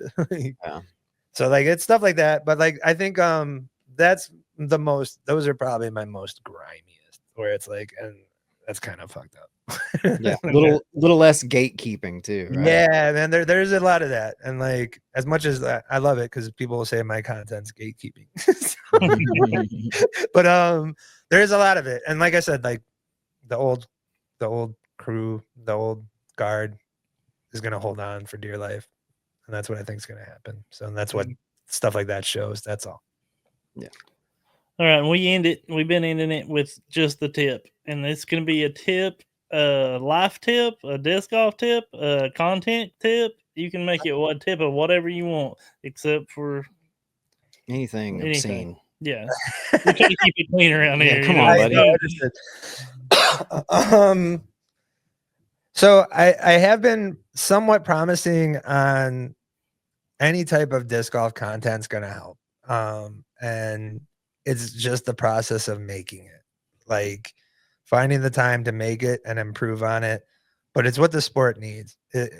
Like, if you ask me, as much as sports need to get in schools, let's be realistic, it's awfully hard. Like, yeah, what we could do is we could inundate with content, flashy content, making people want to try it, things of that nature. And that's kind of what happened during COVID. Nobody had anything to do, but then you saw people doing it and they're like, okay, let's go try it.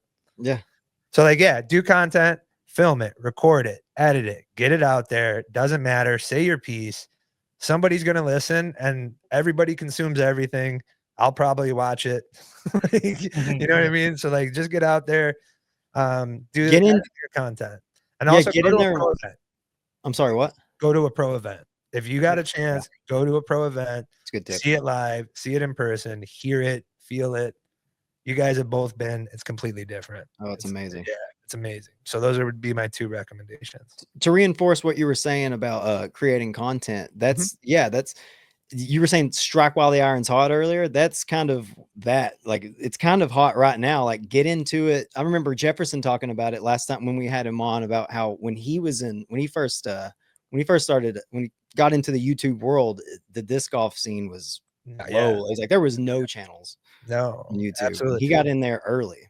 I mean, there's so much. Like Really you can do worked. form, you can do this, you can do proton. Yeah. You can like there's so many avenues to do whatever. You You're just like got that to KK music guy or whatever. He does Oh like yeah, he's great. sketches and skits. Yeah, no, man, like fun. yeah, it's great. I've seen even like, man, I try to keep an eye out because we're trying to do a video and we'll call you guys on it. Another teaser. I always thought of a great video. You know how we do our interviews, like how we mash it all up, cut it, slice it up. Mhm. I want to do an off-season mashup of different pro content creators. And so I want you guys on there and I'm going to say, hey, answer these 3 questions. Okay. And then hit it and just because I want exposure for everybody. You know what I mean? And like, yeah, you don't like us, maybe listen to Courtesy, maybe listen to whoever else we get. So that's always been like a dream of mine to like help content that way and help expose people. That's awesome. That's a great, man. You guys are full. You guys are idea machines. Man, if we had like interns or people that actually work for us, No we shit. can't get anybody. But, like, if we actually had something along those lines or like somebody that could help develop, like that's always been our plan. And like we're gonna do it this year. I'm working up the letter and like the questions. I was just kind of waiting on Ricky, but I think I'll get it out there and I'll do will Ricky leave will be one of the questions. Yeah. And like just splice it, cut it, put your name on it and run with it, man. And let's shine more people. Absolutely. You as soon as you give us the call, we will answer. You just shine the CV light up in the sky. We are really we did hit up Obi Bogey separately because he's the Twitter guy. If you guys don't know, great meme Twitter guy. Yeah. Always been a fan of him. We hit him up to do, and he's like, "Could I do a puppet?" And I was like, "Yeah." I'm in on this. I was like, "Go right ahead, man! Like, I like that idea. I don't care. Yeah, like, yeah. That's great. yeah, That'll be let's fun. just, yeah, it would be sick. Like, so it would be hilarious, and like, it would just be a cool thing. And like, let's shine more people, man. And like, there's so many people. Like after that Ezra news dropped, I saw so many people like bringing up our video, and like that's how I got into other people. And I was just like, man, like let's shine these guys. These guys are doing this. They've put this many videos out, and you know what I mean. Let's get some views, and hopefully, and that's somewhat of my plan. No, hell yeah. Thanks for thinking of us. Yeah, you guys are in there, man. You guys will be in there for quite a bit. You guys, like I said, you meet us on tour, and you're nice to us. Of course, dude. And it's not hard. We're pretty friendly. It's really hard for us to be nice to you guys. And usually for the Chill most part, dudes. we're gonna chill. Yeah, we're gonna just vibe, and then we have so many homies for life. We got like OTB East is like incredible too. We got so many people now across this country. It's wild. And if you guys could see like our communications, your brains would blow. There's times where like I've had conversations with somebody I've never met, told them something that I haven't even released on a video, and say, hey, don't bring anything up. I'm gonna release this in a while. Yeah. And I sit there and wonder, like, what are these guys thinking right now? I'm some dude in Portland, and I know Kona's leaving before it's even said. Like, I could only imagine, be like, how am I here? What am I doing here? How are so it's kind of neat on that, and like I'm hoping to expand it. Like I just want more. I want that circle to grow, and it's also like it's never happened to us. Like we've done this on our own, and nobody helped. And like here you got all the old guard like Terry saying, "Oh, just do this." And like, no, man, I'm telling you to do it. And if you need help promoting it, I'll do my best. Like, you know what I mean? Hit me up. Like, we'll try to do stuff. Like, I try to promote. I just promoted that Ava. She's like 11-year-old doing podcasts. Like, Yeah. Share it with me. I'll promote it. Like, I got no problem with it. Like, everybody needs to have a little bit. So that's my thing. That's my tip. Yeah, I love it. Yep. Shine a light on all the aspects of disc golf, all the different niche communities. For sure. Rising tide raises all ships, right? That's right, dude. Yeah, absolutely. Yeah. And then like, yeah. I've kind of like given out our whole game plan to you guys. So I know. I was thinking a minute ago when you were talking about if you guys could see all the information, the text that we get, and I'm like, dude, that information in our hands would be fucking awful. We would just be telling everybody and getting it wrong. I'd be getting it wrong every week. absolutely. No, Go look at it again. Our whole game plan is just to ride y'all's fucking coattails Hey, to the championship. hey, there, go for it. Hey, man, I do not mind it, man. Go for it. Get popular. I want somebody else to be on tour while we're not there. Like it needs to be happening. Like I just, yeah, I love it. I just love content. I love the sport, and we just need more of it, man. And Absolutely. it's like, to be able to help would be an immense thing. And like I said, we got so many stuff. I didn't even go into like our merch ideas. We got stuff on that. We got like collabs on that ideas. We got all sorts of stuff. Like, hey, we need to get in the right person or get in front of somebody and be like, we want to do this. We just need another COVID. Yeah. Sadly enough, we just need another coronavirus or some kind of a pandemic. Maybe the bird flu, it might be coming. Oh no, dude. One can only hope. For the sake of disc golf. I'll take it. I'm trying to make it to 400,000 by next year. I'm trying to get PDGA to make it to 400,000 members by then. Hey man, I will say if you're gonna make content, make goals. All right. Make goals. The other tip that I would say before any video, know your title. Like you should almost know your title before you film. So you can go in with a game plan. Exactly. Precisely. You're gonna come in with more detail, you're gonna be more focused, you're gonna be more this, and like you watch anything, everybody says that. Have a title in mind, something that's going to be attract. Titles and thumbnails matter as much as everyone will fucking clickbait the hell out of you in the comment section. Sure. Titles and thumbnails are huge. Yeah. It's almost like the sillier the better too. Oh yeah, any of it helps. It's like you doing this, like where will he go next season? You got to be like giant red arrows. yeah. Giant red arrows everywhere. Yeah. Thank God CapCut came back because I was gonna be fucked after this episode. Yeah. Bro, Jefferson was man. I had to like talk him off the ledge. Jefferson opened a VPN in Canada. Really? Just so he could use it and wow. To be able to pull up CapCut and edit. He got so crafty with CapCut. Yeah, I think we paid, I forget what we paid for that VPN, but we bought a VPN in Canada just to get CapCut. Because everything was editing with that like watermark and all that. Like every time we got it, it was just brutal. So yeah, that's our dedication. I love it. CapCut is the best one for the phone. I will say that too. Best editing software for the phone. If you film on the phone, for sure. I do. I use CapCut on the phone. It's better to use it on a. Macaulay says Adobe is better, but he's a fucking nerd.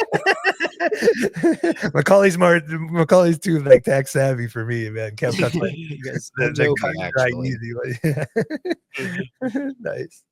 All right, Swiss, we love you, buddy, and thank you. Man, I love to get you guys, man. I love it. Keep doing what you're doing. There's a spot for it. People love you. Enjoy it, and don't change. Be yourselves. Of course, man. And I can't wait to see what's in store for the disc golf world next year. I got you. I think we'll see you guys if you guys are in Nashville. I think that is one of the stops that we're gonna. Okay. Before we go, not like everybody doesn't know all your shit. Drop all your links and stuff. And I don't even know my links.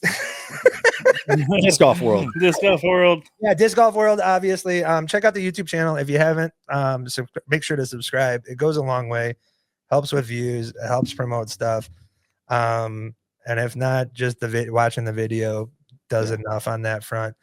I got my own. I got Swiss a Cheese DG on Twitter. But I don't really say much. Like you want to talk about pros need better social game. I need some better.